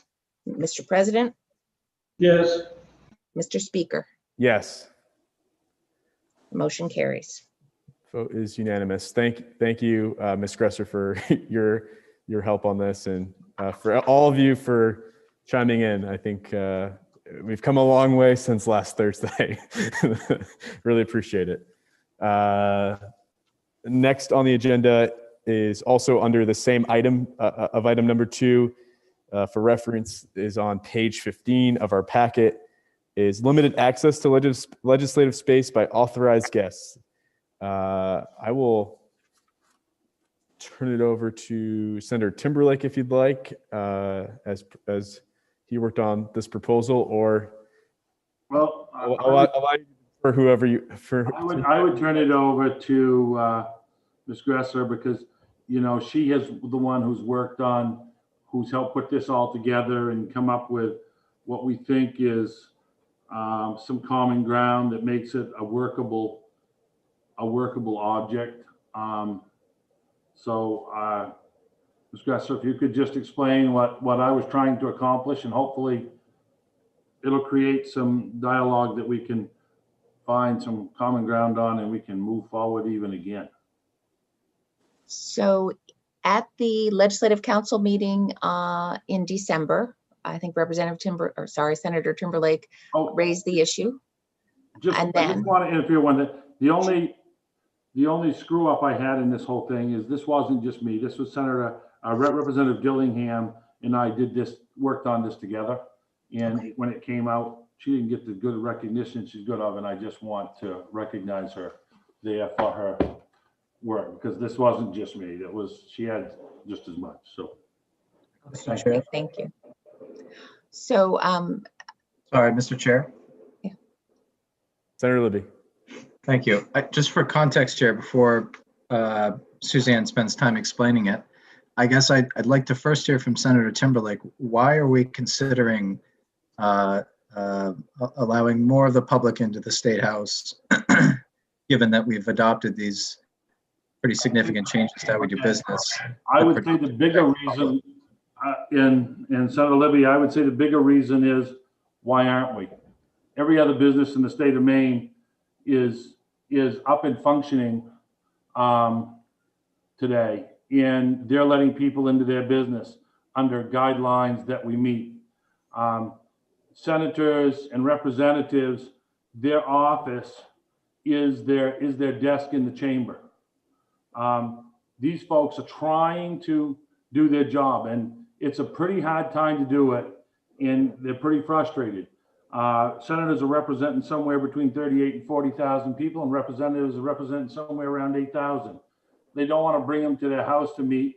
If they want to come to the State House, have their constituent meet them here, because it's kind of an honor to a lot of the constituents throughout the state of Maine, and they're willing to meet all the protocols that every other business in the state of Maine has to meet, then they should be allowed to do that. And I'm not saying you open it up willy-nilly, and this is what this program does. It allows it so a senator has to go through the chief of staff of each caucus, set up so they're allowed 2 people in. They have to meet in private parts of the building, either in my office or somewhere else, and meet the 6-foot distances and all the protocol. The bigger question is, why aren't we letting it? I think that brings me to the point of where that we're at, that I can't believe that we wouldn't even want to do this. I think this is something we have to do. The people of the state of Maine who we're working for have a right. And I think that's where we're at. Mr. Speaker, I'm sure you don't want debate on the subject at this stage. Is that fair to say? I think it'd be helpful to have Ms. Gresser at least run through the proposal. So I know that we've had the proposal and had it obviously in our packet, but if there's a chance for all of us to get an understanding of what is in this proposal, I think that'd be helpful as well to those listening to our meeting, so that they have an understanding of what's being proposed here. So in the December council meeting, and then again at the personnel meeting on the 21st, Senator Timberlake discussed the idea of having a limited, expanding access to the State House to allow a legislator to have 1 or 2 guests in. At those meetings, issues were raised about capacity, about keeping track of things, making sure that space was available for those meetings to occur. I spoke with Senator Timberlake's chief of staff, and so the way this proposal works is, if the legislator's chief of staff indicates that there's sufficient space available under that caucus's control. So in other words, if there is room in the caucus office or a room that is under that caucus's control to safely accommodate a meeting with a guest or guests in a manner that complies with all of the requirements set forth in the policy, then the legislator or the chief of staff or an aide has to inform building security of the arrival of the guests, and then has to go down to security to meet the guests. And in order to be authorized admission under this proposal, each guest would complete the self-screening, health screening questions that we all do when we come into the building every day.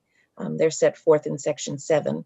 And while in legislative space, each guest must wear a protective face covering in accordance with Section 5, and including Section 5 as we just discussed changing Section 5, and must maintain a distance of at least 6 feet from others in accordance with Section 6. So Section 6 is the physical distancing. Section 5 is the protective face coverings. Section 7 is the daily screening. All those things would apply to any guest or guests that the legislator sought to have come in. Issues concerning what if 4 members of a caucus want to have, 2 people in at the same time. It puts the burden on the caucus office and the chiefs of staff to keep track of that, as well as, and it doesn't specify, but perhaps it should.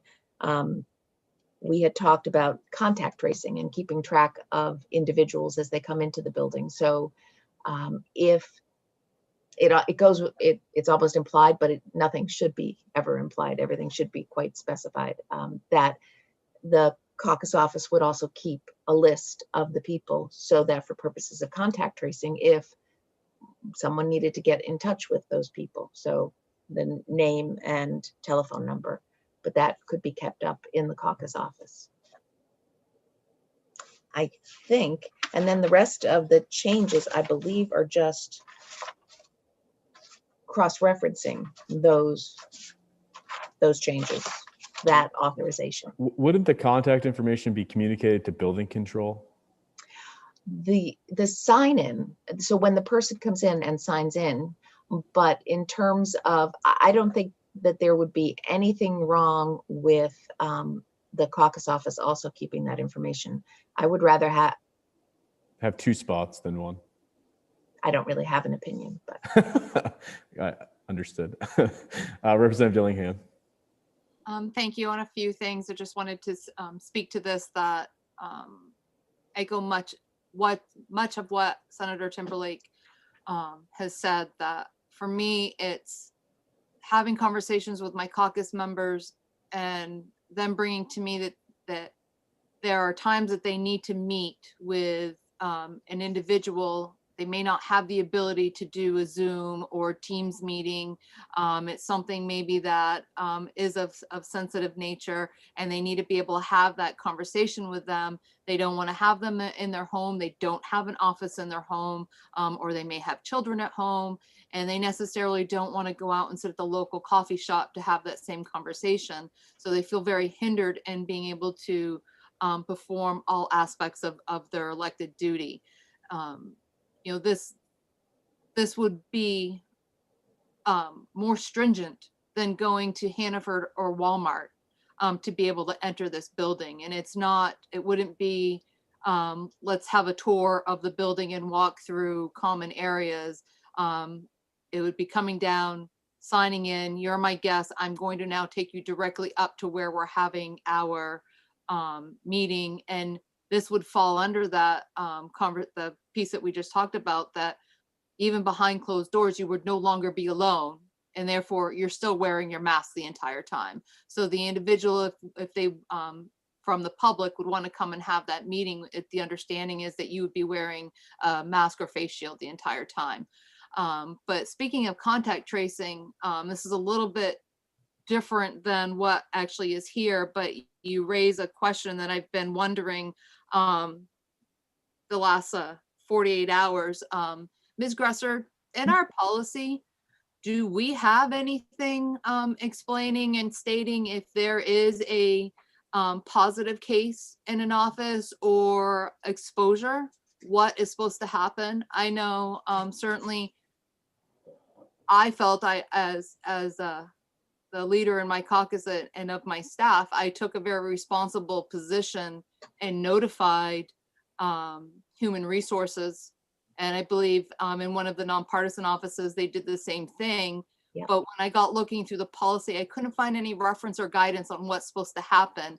And I bring it forth because unfortunately, my staffer has now been used as pretty much a political pawn and is facing backlash simply for having contracted a virus that this individual had no control over, and certainly wasn't contracted in the building. So in this context of this conversation, and you brought up the contact tracing, I certainly think that maybe we should be looking at our policy and spelling out what should happen when there is a case in any office and there is exposure to any other members in the office, whether it's from the building or outside the building. yes, I agree. And what we do, that I don't know if it's a written policy or just a protocol, but what we do, if there is if a member of staff does test positive, we do talk to the staff member. Actually, the Human Resources Director will talk to the staff member and find out who that person believes they have come into direct contact with, and that means, a total of 15 minutes of contact over a 24-hour period. And I don't think the CDC factors in masked or unmasked. So, and then we let anyone who is a direct contact know that I think in the instance that you're talking about, Representative Dillingham, there were no direct contacts that needed, no, not one. The abundance of precaution, the majority of individuals in our office tested, and we closed our office for 2 days. So, again, this is bigger than the conversation we're having, but I think it's something that we need to address, that perhaps we do, rather than maybe protocols, maybe we should have something in our policy that speaks directly to what all offices in the building should be doing if there is a case of known exposure, whether within the building or outside the building of a staffer, and certainly if there is a positive test. I know that different offices, because some offices are more remote or more members are working remotely and some offices are more on site. So I know that the offices that are more on site probably have more highly developed internal protocols. So in other words, in an office where there are a number of people on site, not too many, but more than one or two, if they share a computer, they keep a log next to the computer just to say that you were using the computer just in case. So that there are probably a lot of ideas that we could implement on a larger scale. I just want to provide clarity, Ms. Gresser. Seemingly the practice has been that when there is a positive case identified in one of the legislative offices, the legislature has been notified through email of the fact that there's been a positive case. Whom is notified in that email? I presume members of the legislature, members of legislative offices, and those who have access to legislative spaces, which includes the press. Is that correct? I don't know that it automatically goes to the press. I think perhaps Jackie might know. Yeah, Ms. Little, do you want to provide some clarity? We have not provided a copy of that to anyone outside the legislature, so we have not automatically included in that e-blast members of the press. No. Even though they have access to legislative space. Correct. And there are others who have access to legislative space that we are not notifying, like vendors and contractors, and others are not receiving a notice. Okay, thank you. Thank you for the clarity. I just want to be able to assert very clearly in response to the suggestion that this staffer is used as political posturing of some kind, that I certainly, speaking for myself and my office, respect the sensitive nature of these instances in which someone is testing positive, and would never use such an instance as an opportunity for political opportunism. And so I just want to make clear that I take exception to the suggestion. I'm not sure if it was suggested directed at one of these offices or the colleagues on Ledge Council, but I just want to make clear that that certainly is not something that I would ever see as acceptable. And however the press accessed that information, I certainly take exception to it. President Jackson. Yeah, thanks, Speaker. And honestly, I don't think that Representative Dillingham had any intention or anything like that. I definitely, throughout this time, certainly have tried to make sure that everyone in this building was protected. Certainly haven't been adamant about it, but you know, there's been a number of people through the months that I've witnessed not wearing masks and things like that, and you know, have not used their names or anything like that. Been certainly upset with, but as far as for people that we know had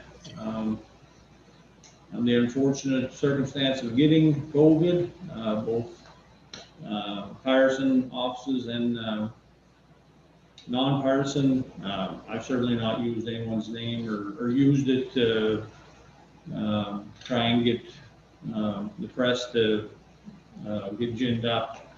So, but I'm hopeful that people that have contacted are healthy and their families healthy, and that, you know, we continue to make sure that people in this building are as safe as possible. That's all I really care about. Representative Dillingham.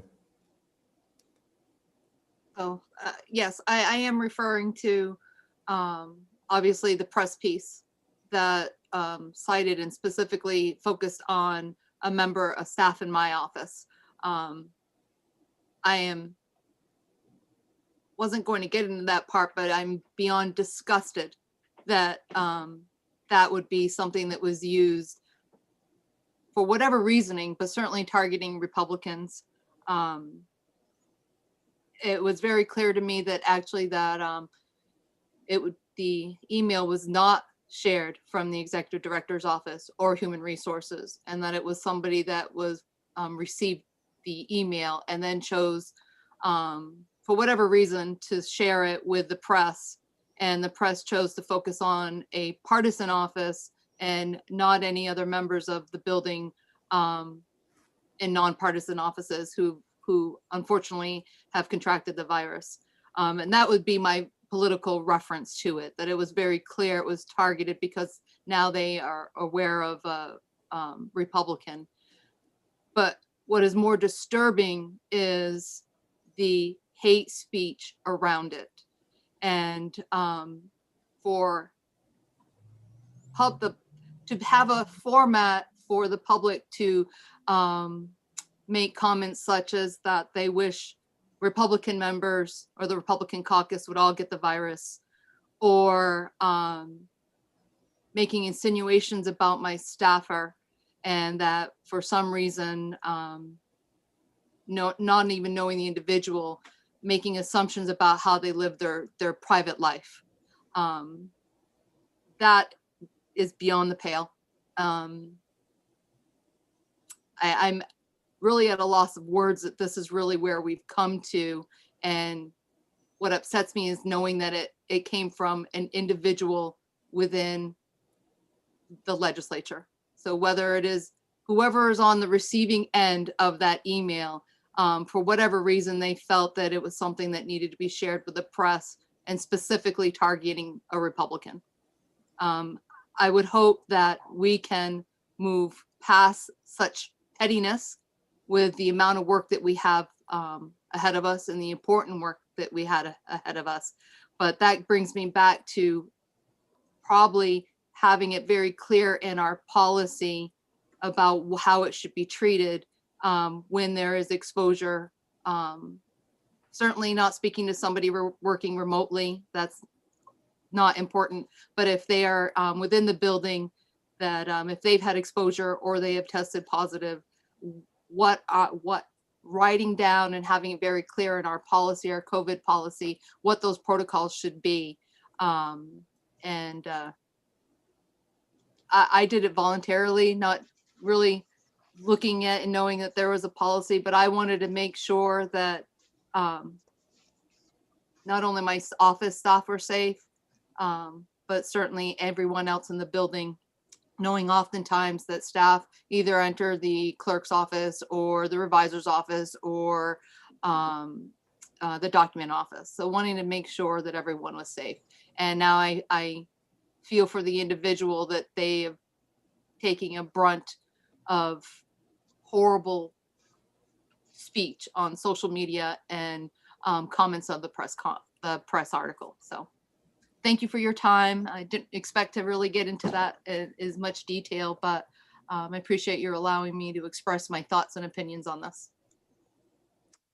Thank you, Representative Dillingham. President Jackson. Yeah, and Representative Dillingham, I 100% agree with,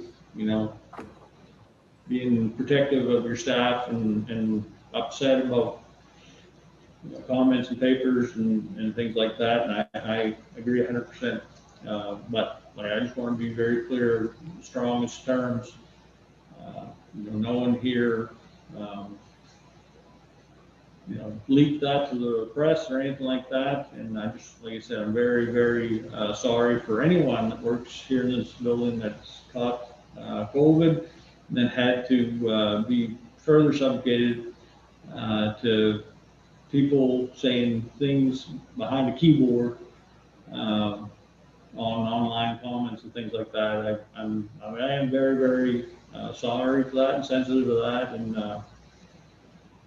just want to be clear that I would never do that to anyone. So. Thank you, President Jackson, and I echo those same words. As President Jackson, and agree with you, Representative Dillingham. I think it's very unfortunate that a member of anyone's staff, but particularly calling out a specific office when there have been other positive cases throughout the duration of the last couple of months here in this building. And it seems like one particular office having a positive case prompted a news story. And I think that's very unfortunate, not the way folks should be treated. Submit to the record that our office was contacted for comment and declined to comment on the matter. And so I think it's important just to note that there's no seizing of political opportunism in this office, because I think that's absolutely not the right approach at all. Thank you both for your comments. Senator Vitelli. Thank you, Mr. Speaker. I just want to say that I have some sympathy for the proposal before us to have a place where legislators can meet with constituents. I also have some concerns about what that means. And from what I'm hearing of this discussion, my sense is that we maybe aren't quite ready yet to move forward with the proposal, that there's more thought that needs to be given to the process of, as Representative Dillingham has raised, of contact tracing, of procedures for should there be additional positive tests. And just, I'm not entirely convinced that we've thought through enough the role of chief of staff and how to sort of manage people coming in to the building, even in small numbers. I will just say that I've been very grateful in my community for a place that's called Beacon Park, which is set up specifically for members of the community to be able to come in a COVID-safe environment and have small meetings around very spaced out tables. So I understand that that's not something that everybody has available to them, but that's a different environment than this common workspace, which I happen to be in today. That it's not just us who are here to do work on behalf of our constituents, but the whole staff that work here on a regular basis could be put at risk through this process. So it just feels to me like we're not quite ready to give this our full consideration, and I'd like to have it brought back up at a later time. Thank you, Senator Vitelli. Yeah, as it relates to the proposal, I am inclined to be supportive of it, but I also recognize that we have yet to completely perfect the adoption and living out the COVID-19 prevention policy that we had put in place amongst ourselves. And I would like to see that policy. I would like to see an understanding of that policy amongst members first, and before we move forward with adopting a policy that invites folks outside of the legislature and the legislative offices into the building, where members will be charged with ensuring this policy is being followed through with guests. And so I think this is a fairly good proposal. I really appreciate Senator Timberlake, Representative Dillingham, for the work that you've done on it. I think it's rather measured, but I would first like to see that everyone amongst the legislative staffs have an understanding, a full understanding of the policy that we've implemented and see it lived out before extending whom else is in this building. So I feel like we could take a little bit of a measured approach and reconsider this, whether it be at the next Ledge Council meeting or by ballot. Senator Timberlake. You're on mute, Senator Timberlake. Thank you there too.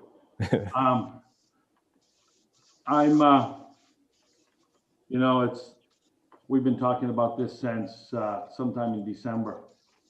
When we first talked about this in President Jackson's office, and it's something that I deem is important, and obviously other members throughout this building deem it's important other than me. And I'd like to take a minute and just read you a quick letter that was sent by one of the representatives, and it says, "Dear council members, given that independent legislatures have no say or membership on the legislative council, I ask Senator Timberlake to read this statement into the record. I am speaking just for myself. I want you to know that I believe in the science regarding the pandemic. I wear my mask. I practice appropriate social distancing. I also believe it's time for the Maine legislature to get back to work in the State House and assume our duties as co-equal branch of government. There we will abide by your rules that must apply to all of us. This is not a political or a partisan argument, just a realization that while the rest of the people in my state are reporting to work, special rules have been put into place that put the interests, health, and safety of legislators and staff above the people I serve. Like some of you, my parents were World War II participants. During that time, leadership was defined by sacrifice, putting the interests of other people ahead of ourselves. That was the ethic that we were raised with. Senator Jackson, last week you stated in a press that legislators need to mask up like our grade school students. I agree with you. What you didn't say was that tens of thousands of school children get on a bus and report to work each day, where thousands of teachers and staff await their arrival at our school buildings. 6,500 people report to the ironworks each day in Bath. Our low-paid grocery store clerks and workers report each day to guarantee our food supply and sustenance. Tens of thousands of people pour into Walmart every day where we receive service from their low-paid workers. Meanwhile, state legislators and our staff have the benefit of a serious double standard. Last week, I posed a question. What am I supposed to tell my low-paid constituents why they have to go to work, and while representatives and senators crafted a policy that allows us to stay home? No one has been able to answer this question. I'm literally sick about being the beneficiary of a double standard. I'm ashamed when I go out into the communities because I refuse to make excuses for myself. My people are suffering while I get special privilege. It's not working for me. My conscience is crying out to you to address this inequity. The legislature needs to collaborate with the governor to craft a plan going forward. There is no blame game here, just the realization that our co-equal branch of government needs to be involved in a plan going forward. The current plan is not working. 700 cases a day don't lie. The double standard we benefit from reminds me of the lessons we learned in high school when we all read George Orwell's Animal Farm. It's an analogy about what happens when one class of people adopt standards that benefit just them at the expense of their peers. Some people are more equal than others. As you may recall, the story didn't end well. So I'm asking the Legislative Council why our lives are more important than the people we serve. I was brought up to believe in just the opposite. Last Saturday, I spoke with Senator Timberlake. We actually had a pretty good laugh because Senator Timberlake and I are generally political adversaries. He from the conservative view, while I come from the left. But here we were laughing. I'm glad I made the call. I'm hearing from liberal Democrats and conservative Republicans who all agree with my sentiments here. This is not a partisan issue. So I hope you will take my words to heart and also consider the remedy for our loss of income.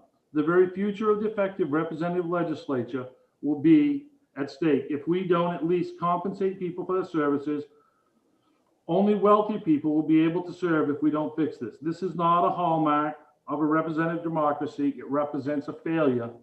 So I'm asking you to take these statements into consideration as you deliberate how we will conduct business in the 130th Maine Legislature. Sincerely, Representative Jeffrey Evangelos.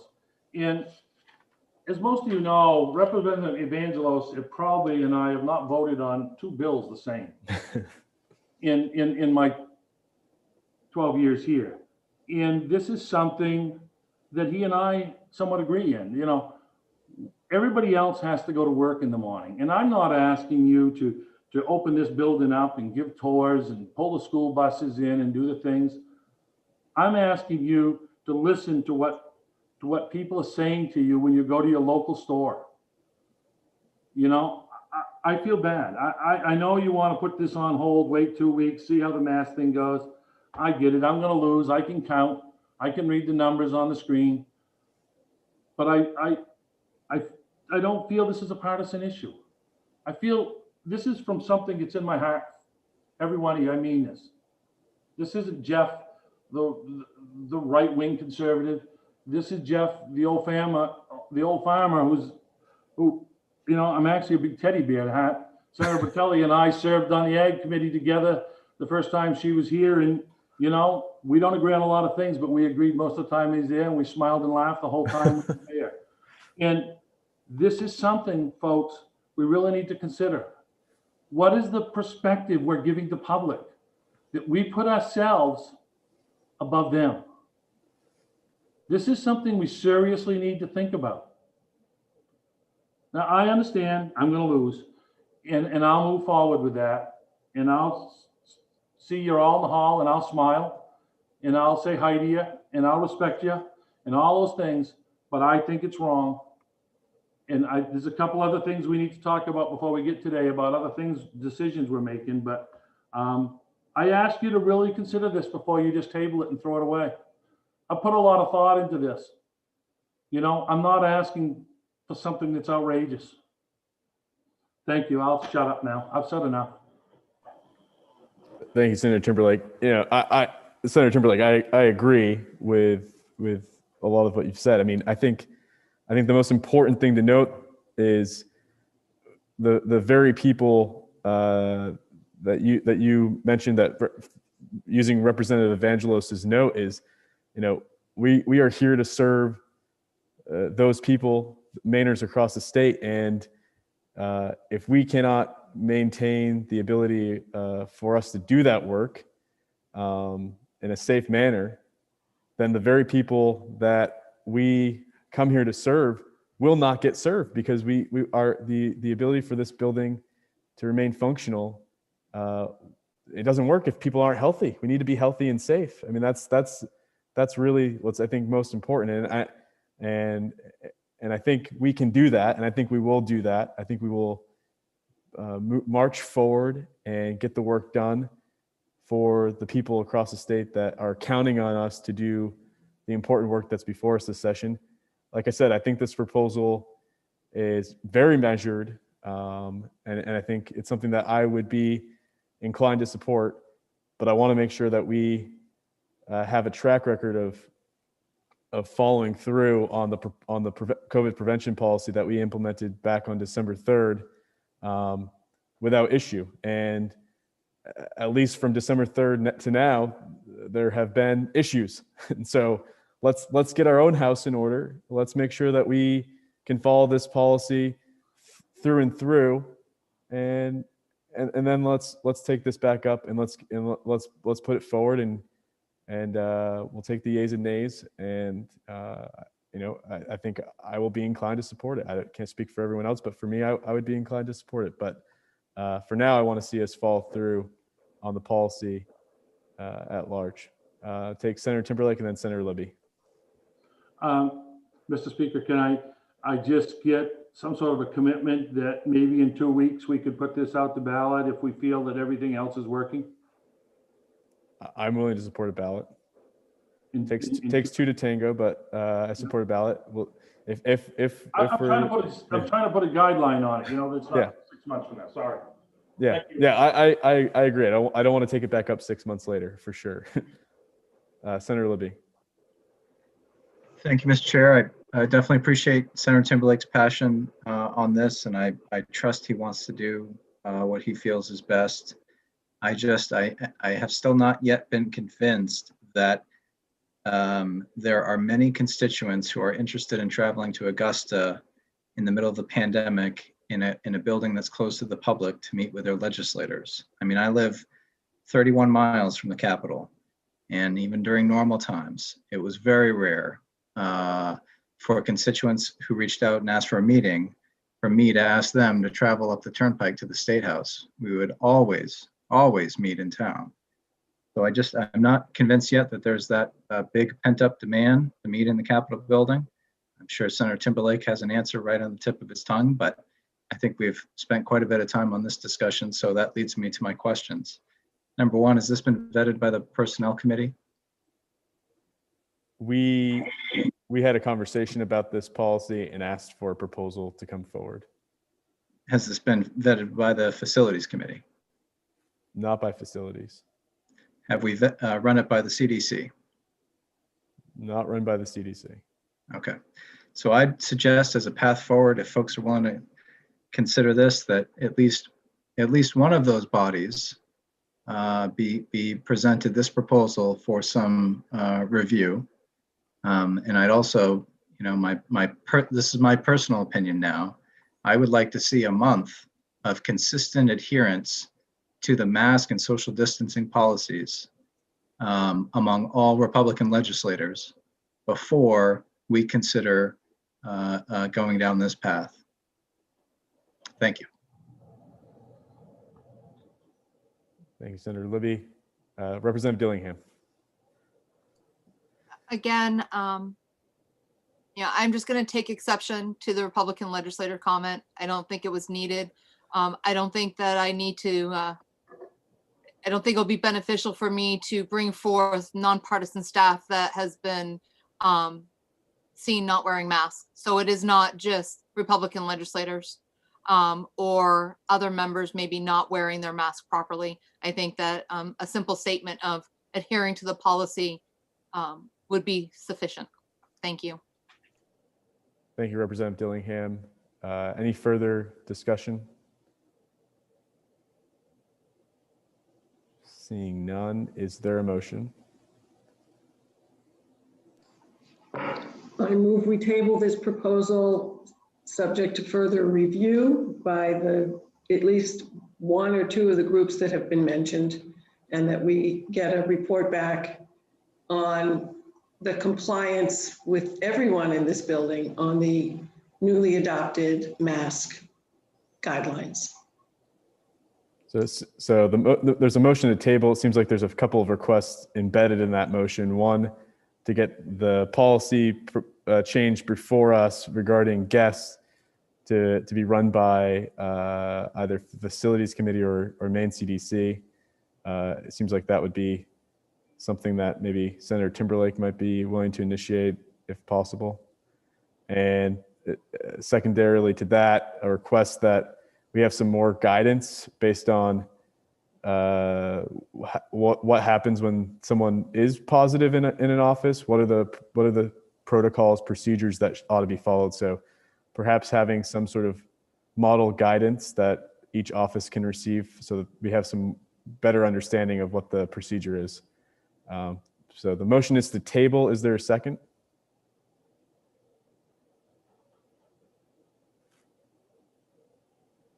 Seconded by Senator Libby. No discussion on tabling motion. All those in favor, just show your hands in your screen. I see 1, 2, 3, 4, 5, 6 in favor of tabling. All those opposed? 3 opposed. Motion passes. Thank you. Item number 3, State House Complex Security, page 19 of our packet. And I believe President Jackson. Just backing up on that, not debating that's all tabled and I'll have before we leave that subject. I had to jump to talk to my cardiologist, so I missed a lot of the discussion, but can we get those things? I mean, I don't know, I just seen it this morning, and so if we were gonna talk about things in the future, can we get them ahead of time, like Senator Timberlake talks about? Communication's the key, so it'd be nice to get the policies sooner than a couple hours before council. Duly noted. Thank you, Mr. President. Item 3, State House complex security. I believe this discussion resonates as a result of a letter sent by Senator Timberlake and Representative Dillingham. So welcome either of you to start this conversation off if you'd like. Representative Dillingham. Thank you. Yeah, so, as our letter made clear to the presiding officers, we're questioning who has authority over the building and the grounds to make any sort of changes, as we saw with the barricades that were set up and issuing that side doors would not be available to be accessed by anyone with a key card.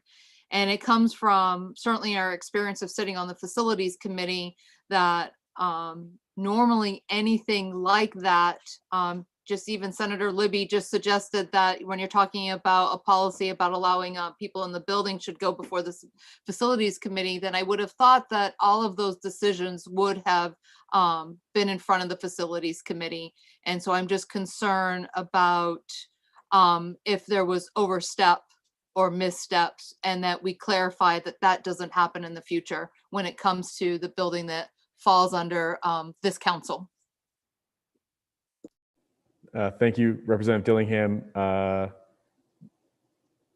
Commissioner Sawchuk is with us to answer any questions. I know a lot of the security changes that occurred after January 6th in anticipation of potential demonstrations here at the State House were in collaboration with Commissioner Sawchuk. So I would invite Commissioner Sawchuk to talk a little bit about the changes that were made, why they were made, and we can obviously have a discussion about making sure that in the future we have those changes run through Legislative Council. Commissioner Sawchuk.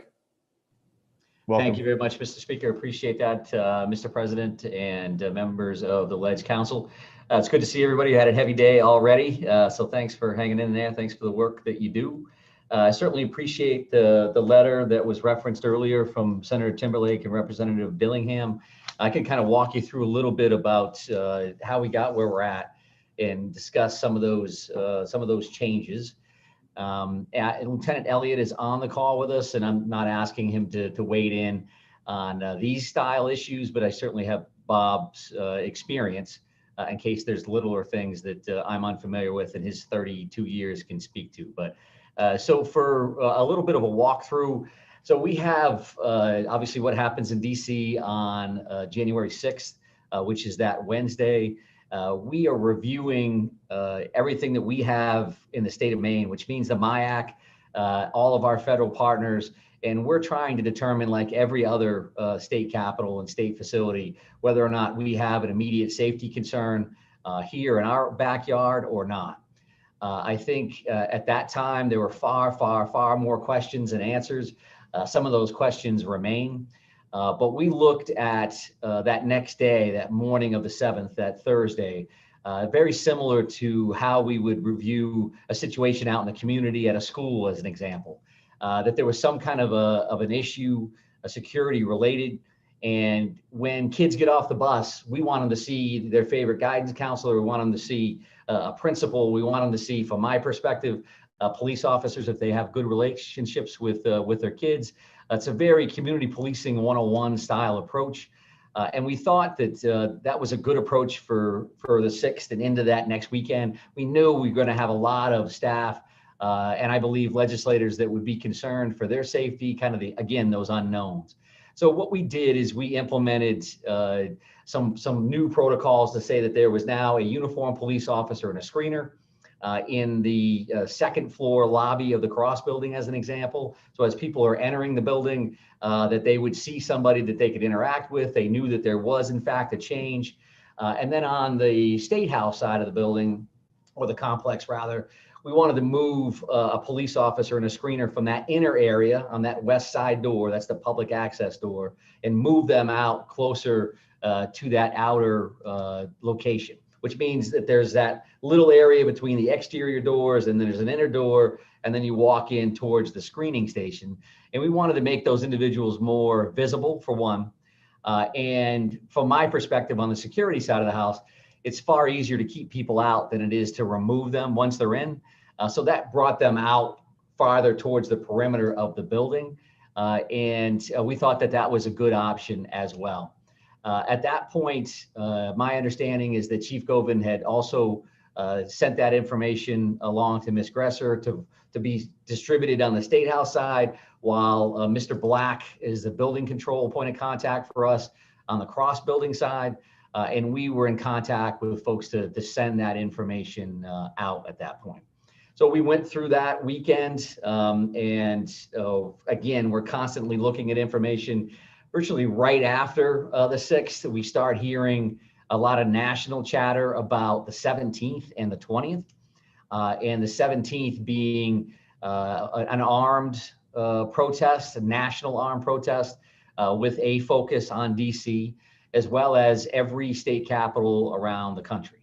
And really, we started, and these conversations are ongoing. We're constantly talking about safety, obviously, not just for the complex, but for all state buildings. And the MIAC, again, is heavily involved in coordinating those conversations. So we start looking at the 17th. We're working with federal partners. We are looking at, I'll say, social media traffic and other people that we, in fact, have been working with for about the last 10 months or so. As you know, we've had protests with maybe 1 or 2 people with a bullhorn that were very disruptive. We've had protests with a couple thousand people that weren't overly disruptive, but they were well organized, and so it certainly runs the gamut. And 2020, while it was extreme in a lot of ways, certainly is not the first time that we've had protests in Augusta. And you know, the topics tend to change, but of course it's going to be a central focus, a natural point where people are going to want to come and exercise their First Amendment rights, and rightfully so. And we're happy to facilitate those in the vast majority of circumstances. So now we're looking at the 17th, we're looking at the 20th. Those conversations are daily as we continue towards the 17th. And everybody across the country, when you look at Capitol Police Departments, you look at security around the complexes, everybody was taking into account those issues and making their own calls in their own states based on what their reality was. So for us, we looked at, as an example, a situation out in Oregon, which you may or may not have seen, that is public information, where a legislator happened to leave a building and open an interior hardline door to a group of protesters. They came inside. We don't have any information that that would happen here in Maine, but I can tell you that in my role, we are often found to be in a situation we are in fact planning for the worst and hoping for the best. And this situation is no worse. We have no idea what was going to happen on the 17th and the 20th when you're a week out. And then as we get closer and closer, we're gathering additional information, and we're talking to people to make sure that we can get as much real information as possible for Maine. So the decision, and I would make that decision in this instance. So if there's any confusion there, that's entirely on me. The Capitol Police Department works for me. By statute, if you look at Title 25, and I'll give you this is one specific question in the letter. That would be Title 25, Section 2901, 2901A, and 2908 would be the actual statutes that, upon review by the Governor's Chief Counsel and the AG's office, we believe gives me the authority to make some of these security decisions. because a lot of the security information, the intel behind the scenes, are not information that I could relay to you or anybody else, any other member of the general public that's not authorized to receive that, or the media for that matter, right? That's constantly asking us, so what's going on with this and what's going on with that? We don't have that information. We don't give that information out as a general rule. So as we come closer to the 17th, we are looking at both buildings and we're looking at access. And while we never denied our employees or legislators access, what we wanted to do is put people towards one access point. Let's make one of these doors the focal point so that we have better control over who's in the building, in the sense for your safety as well as the safety of the employees that work in these spaces. It's better for us to know who's in the building at all times. So the decision was made to close the tunnel door through the basement from Cross to the State House. Close it doesn't mean that anybody that has an access card could still access that point. That never changed. But then on the State House side, we say, okay, well, everybody will go through that public access point. If you've got a card, you still go through like there's no issues whatsoever. The building is closed to the general public. And we still were facilitating deliveries, as an example, that somebody may come in to that front desk, leave a package, and then we would facilitate that side of the house. Also, other decisions were made around concrete bollards, if you will. And that was meant really to slow down vehicle traffic, anybody that's in and around those buildings. That's not only for building security, but also personnel security. I think that there was a specific comment around a truck with some sand on it, and that's kind of going up towards what I believe is, I think it's the G lot, and that's the where the governor traditionally parks, coming up that little hill. And we did put a truck there to block vehicle traffic.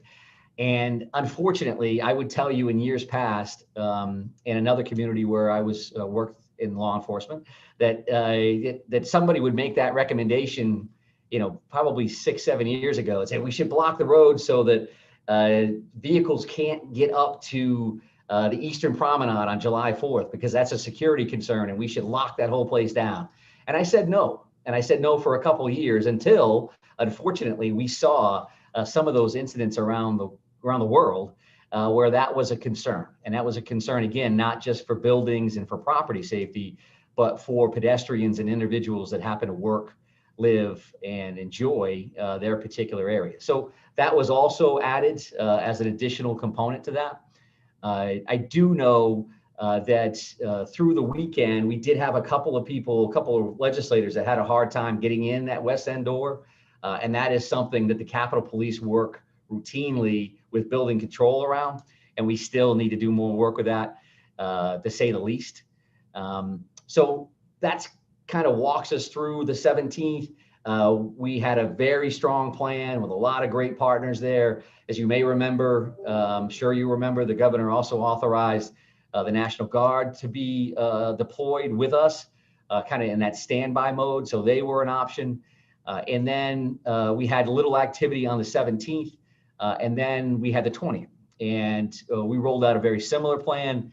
As you could probably imagine, I won't talk about details or numbers. We never would.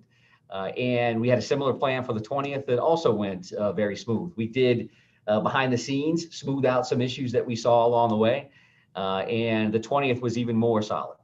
And from my end, a lot of folks complied with general recommendations to stay home, work from home if you can, just like the regular COVID recommendations that we've been giving for literally months and months.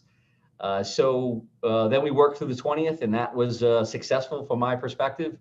And we continue to look at these things. Representative Talbot Ross had mentioned kind of the national notice from the Department of Homeland Security earlier in the conversation. That just came out yesterday. So there are ongoing concerns. I would say, and have said publicly a number of times, I don't view anything as a credible threat at this point for the state of Maine. But that doesn't mean, however, that we're not always going to be looking at these things real time as they come into us from a bunch of different sources to make these decisions. I would say that I'm happy to have the conversation around how we can better communicate this. Even having been here for a couple of years, I would tell you, I don't have a lot of experience with legislative council and the proper means to work our way through the system. I think Capitol Police, again, generally would work through the executive director. Suzanne's been great with my communication. I was in appropriations earlier. She was shuffling emails back and forth with me for a couple of weeks to make sure I could attend today. So I am definitely interested in having those kind of conversations for sure. I think we want to do some more comprehensive reviews and planning around security for the State House complex in general, to include the cross building and probably issues that you're already familiar with, as well as the State House side of the complex. So there's a lot there. I know you probably have some pretty specific questions. So happy to, I'm here for you. So happy to discuss anything you got. Thank you, Commissioner Sawchuk. Really appreciate it. Had a couple hands. Saw President Jackson's hand first, and then Representative Dillingham. Thank you, Speaker. And thank you, Commissioner Sawchuk. I really appreciate that. And I appreciate your trying to make sure everyone in the building, much like, we've talked about today with COVID, making sure that people are safe, the governor is safe and things like that. And, Representative Dillingham talked about the nastiness of online, publications, Facebook and things like that. And I think, we've all witnessed that, and certainly what happened on January 6th made me understand even more the unfortunate divisiveness that's out there right now. And so what the precautions that you took, and I'm going to say this probably more than anything so that I can be consistent with ways that I took in the past, but the precautions that you took, I think in the end I would have been supportive of, and supportive of, especially where we are right now. But I think the problem is, and I don't want to put this on you or the executive director. What is done is done. But the problem is, I do believe that Legislative Council has authority over the grounds here, the complex, and we've certainly pushed that in the past for other issues. So I think, at least for me, being and I realize that things happen quick and have to, but being asked, I probably would have supported it anyways. So I think we need to at least either discuss this or come to some agreement or have a conversation about who actually does control these grounds, because we've certainly made major decisions in the past, not probably for security reasons, but for other reasons, and had people talk about how the Legislative Council does very much control the State House complex grounds. So I think more than anything, for me, if I'd have been asked, I definitely would have approved. I appreciated what was happening, but it was a bit of a surprise for me. Thank you, sir. Thank you, President Jackson. Representative Dillingham. Thank you. And thank you, Commissioner, for being here today, and certainly for all the work that you do. Also in Title 25, I'm sure you're aware that, as the Senate President referenced, that the Legislative Council does have the ability to make provisions governing security at the legislative offices. So not having that discussion at all with Legislative Council just seemed a very far departure from my experience working with the legislature since 2001, and not at least bringing that conversation to the Legislative Council or even the subcommittee, the Facilities Committee. And I can remember sitting on council and having the discussions about our screeners, and that conversation and that process actually originated with the council and bringing in the chief for opinion and comment. So I think I would probably agree with the Senate President that, a conversation might need to be had for future on how things like this are going to be handled and initiated. From my viewpoint, certainly the number of times asking about if there was a credible threat and being told there was not, and then to see the response without having the information and the background that you just shared now, maybe my reaction would have been different. And then perhaps I would have said, yes, this is reasonable response, but without having that conversation and getting a phone call about the entire building being shut down, which apparently was a misunderstanding, but it certainly was some flag raising of what's going on and who was making these decisions, because I'm not hearing about them, certainly other than after the fact, sitting as a member of council. So thank you very much for your time and your explanation. And I hope that there is something that we can continue to have discussions about and maybe lay out a better way to communicate and have these discussions should it happen in future, but hopefully it will not have to. Thank you, Representative. Thank you, Representative Dillingham. Yeah, I agree. I think one of the challenges that I think we need to think more about, and perhaps this is a good item for the Facilities Committee to workshop a little bit more closely. But obviously, there's this balance between making sure the legislature the Legislative Council has opportunity to provide input, and I also recognize that when it comes to safety, some of these decisions are a matter of timeliness, and you have to you could potentially be operating on a constrained timeline to make decisions that protect the safety and well-being of the folks who are in this building and are going to this building to conduct their business. And so if we can think about a way in which we can maintain that balance and have a process in place, I think that would be really helpful. Obviously, there are means for Legislative Council to approve things through ballot, with an email vote, so we don't have to necessarily convene. So there's certainly ways for us to be responsive in a timely way without having us convene. Obviously, with the ability to do meetings via Zoom in the immediate, we can obviously get together rather quickly. So anyway, I want to make sure I leave with my comments with just saying I really appreciate all the work that you and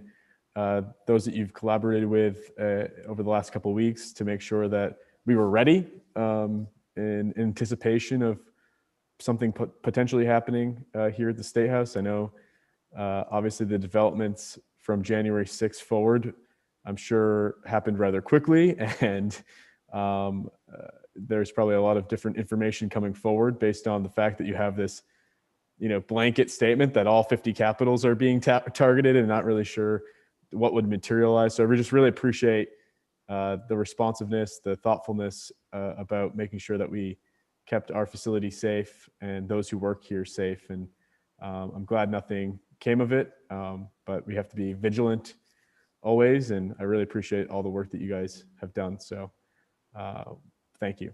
Representative Talbot Ross. Yeah, thank you, Mr. Speaker, Mr. Chair. I thank you, Commissioner, for being here today.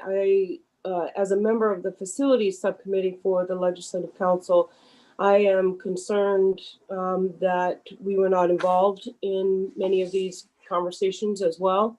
And as you probably saw or heard through our earlier conversations, we'll bring a bill forward to delve into this a little bit more deeply, because I am absolutely concerned about the security in the state capitol and on the campus. So I guess it's maybe a question to you, Commissioner, about coming back to the Facilities Committee and talking about not just the current threats that are there, but I'm interested in learning more about the training that goes on for Capitol Police.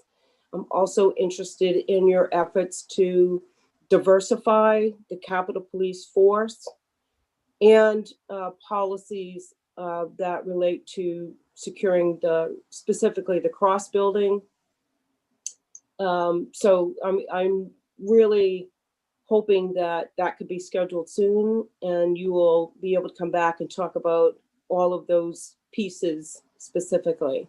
Is that something that you can agree to? In front of the facilities committee?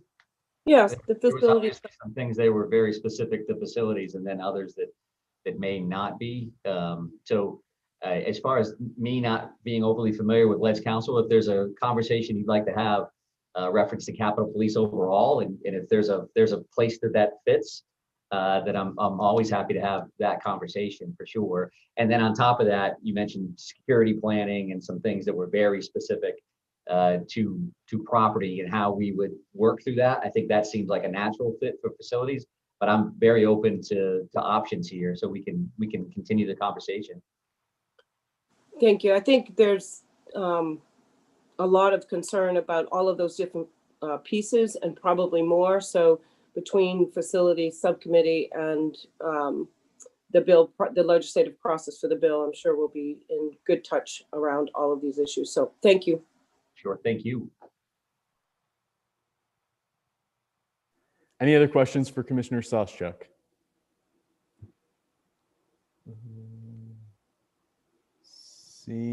Seeing none. Thank you, Commissioner. Appreciate your time. Thanks for being here. Lieutenant Elliott, really appreciate your time as well. Thanks for being here. Thank you very much. I appreciate it. Thank you. Any other discussion? I don't think this requires no action specific on this item, but it does seem like facilities will probably take this up further for more specific conversation around processes and procedure. That seems like there's a consensus here that we'd like to see that happen. Sure. Perfect. Great. Okay. Seeing no other discussion on that item. Item number 4 on new business, acceptance of the 15th annual report of the Right to Know Advisory Committee. For reference, this is on page 21 of our packets. Any discussion?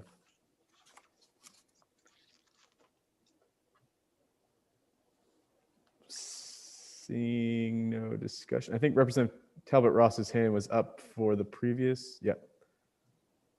Thank you. No worries. Is there a motion? This does require action. Just to accept. Moved. So moved by Senator Libby, seconded by Representative Dunphy. I think we can do a show of hands. All those in favor, just show your hands in your screen. There we go. Unanimous of those present. Thank you. Announcements and remarks. Senator Timberlake. Yeah, my caucus tried to beat me up this morning. 2 or 3 of the members, Senator Kime, Senator Black, Woodson, and I don't know how we address it. And I think we're new in the stages of what's happening in committees, but there's a lot of confusion of how committees are run. They're not all being run the same from one committee to another, the way roll calls are taking and things are done. I would hope that we would take a look at making sure that we consistently either call the roll by somebody, because nobody could figure out where they was at this morning. I happen to be watching taxation myself. And the other big thing is, Senator Jackson, if you get your volume turned off, because I got a couple of senators that are going ballistic about paper, needing paper. If you're sitting on these Zoom screens, you can't have it over here. You can't see it. They don't have the capability of moving it around. And I would think that we would be able to, we're not that busy, that we would be able to ask, just like we do in the Senate and in the House, if you want your stuff to come electronically or if you want to come on paper, that it could be printed and mailed off to them. Senator Black, who's home out of the hospital with a knee operation. His printer won't print. It just doesn't work. And it's this is becoming a big issue. And I just think that, and then testimony, the other thing we're getting is people are submitting testimony like the commissioners were talking, we sent you this testimony, something like Senator Jackson, the president accused me of today, well, I got it at the last minute, at least he got it. We got committee members that are not even getting it. And we somehow need to get to the bottom of this because this is creating, slowing down committee work, slowing down the process. And I'm not pointing fingers at anybody. I'm not trying to, this isn't a partisan thing I'm just trying to find a solution to this problem and how we're going to address it moving forward and what we're doing. But we're going to have to find a way, you know, ladies and gentlemen, to people who need to have stuff in print, and I'm one of those. I cannot read off my computer with my eyes. It gives me a pounding headache and it just gets me. I need the paper. I'm a little dyslexic, so I have to have my pen to write things and underline things, and it doesn't work. So could we please rethink that part of the policy? I'm asking you in a very kind way. There's got to be a way that we can find a way to get people who want paper. Thank you. That's my remarks, I guess you would call them. Thank you, Senator Timberlake. Representative Dillingham. Thank you. And actually, I've had members that have posed the following questions to me. For those that are remote and are printing at home, will there be a stipend for the amount of paper and ink that they're having to go through? I know that we did that with a possibility. I think we made that okay with staff, that we're doing that. And then is there an ability to allow them to print to the printers that are in committee rooms, or having printers put in committee rooms so that they could print to those instead of just trying to print to the chamber? So those were the questions I received around the issues with paper. And I will, as an aside, offer that today, while we've been doing this, I have had my cell phone, my tablet for the agenda, you folks on Zoom, and then I've been working on my laptop. I feel accomplished, but I don't like doing that. So I can understand if there are certainly members that certainly don't want to work that way, and that if they're, you know, there's a struggle, or they may not even have the ability to do it. So just quickly in response to stipend for printing, as Ms. Gresser politely provided, there was actually a main Supreme Court decision related to reimbursement that was, I think, decided in the 70s, if my memory serves me correctly, or the 60s. 60s. That actually states that Maine legislators cannot be reimbursed for anything outside of travel related expenses. So if they are reimbursed for anything over that's not travel, it is considered compensation that is governed by the provision of the Constitution that says you can't increase your own compensation. So you could provide for reimbursement for things in the future, for future legislatures. Anyway, fun fact. Who would have thought? Representative Steckens.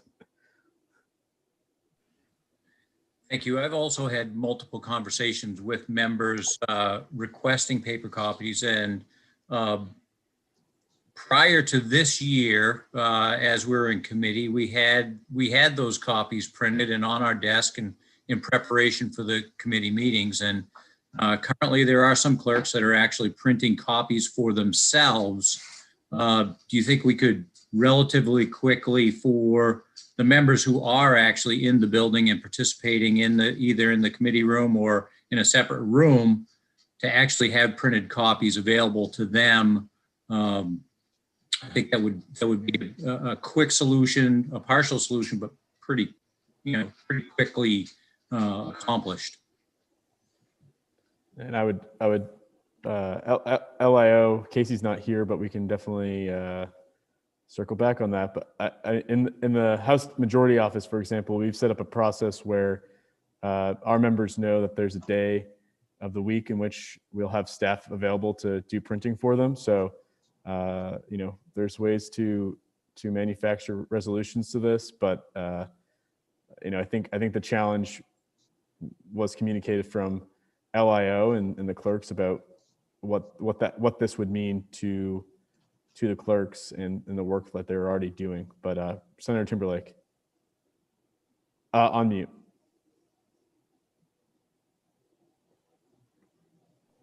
Gosh darn it.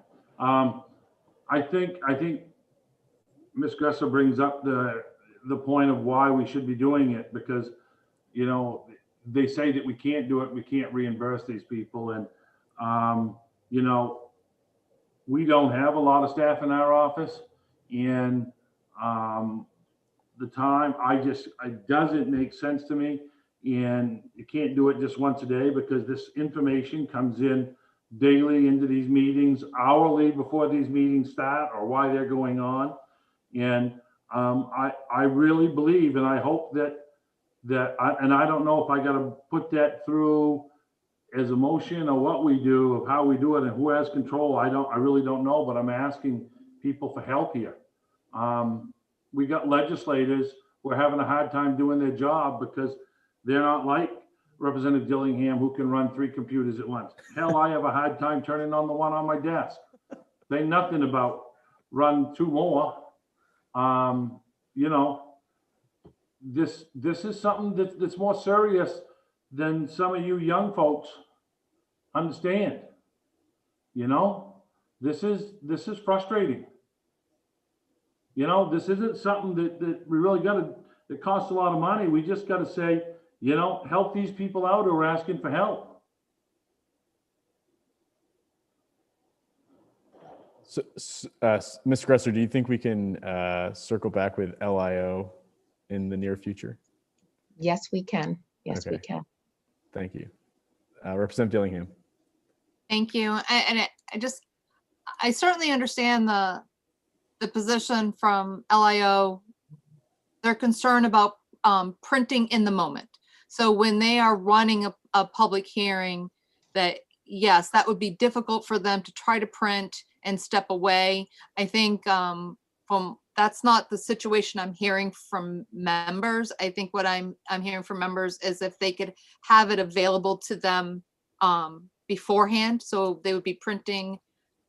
And I would ask our clerks, actually, how often are they in their committee room? And I think that might have you know, some impact on their ability to print. If they're only showing up in their committee room to do a public hearing, then maybe the conversation needs to be about being in their committee room maybe other times during the week, to make sure that maybe they could do some of that printing and have it available for any members that request. And you could also have that conversation that the request needs to come in. It's not just going to be general printing like it used to be all the time. It would be by request only and a certain time frame. So I understand the issue time-wise and how busy they would be when they're running the public hearing.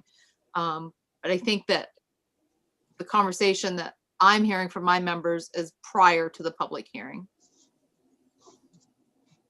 Duly noted. Any other remarks? Seeing none.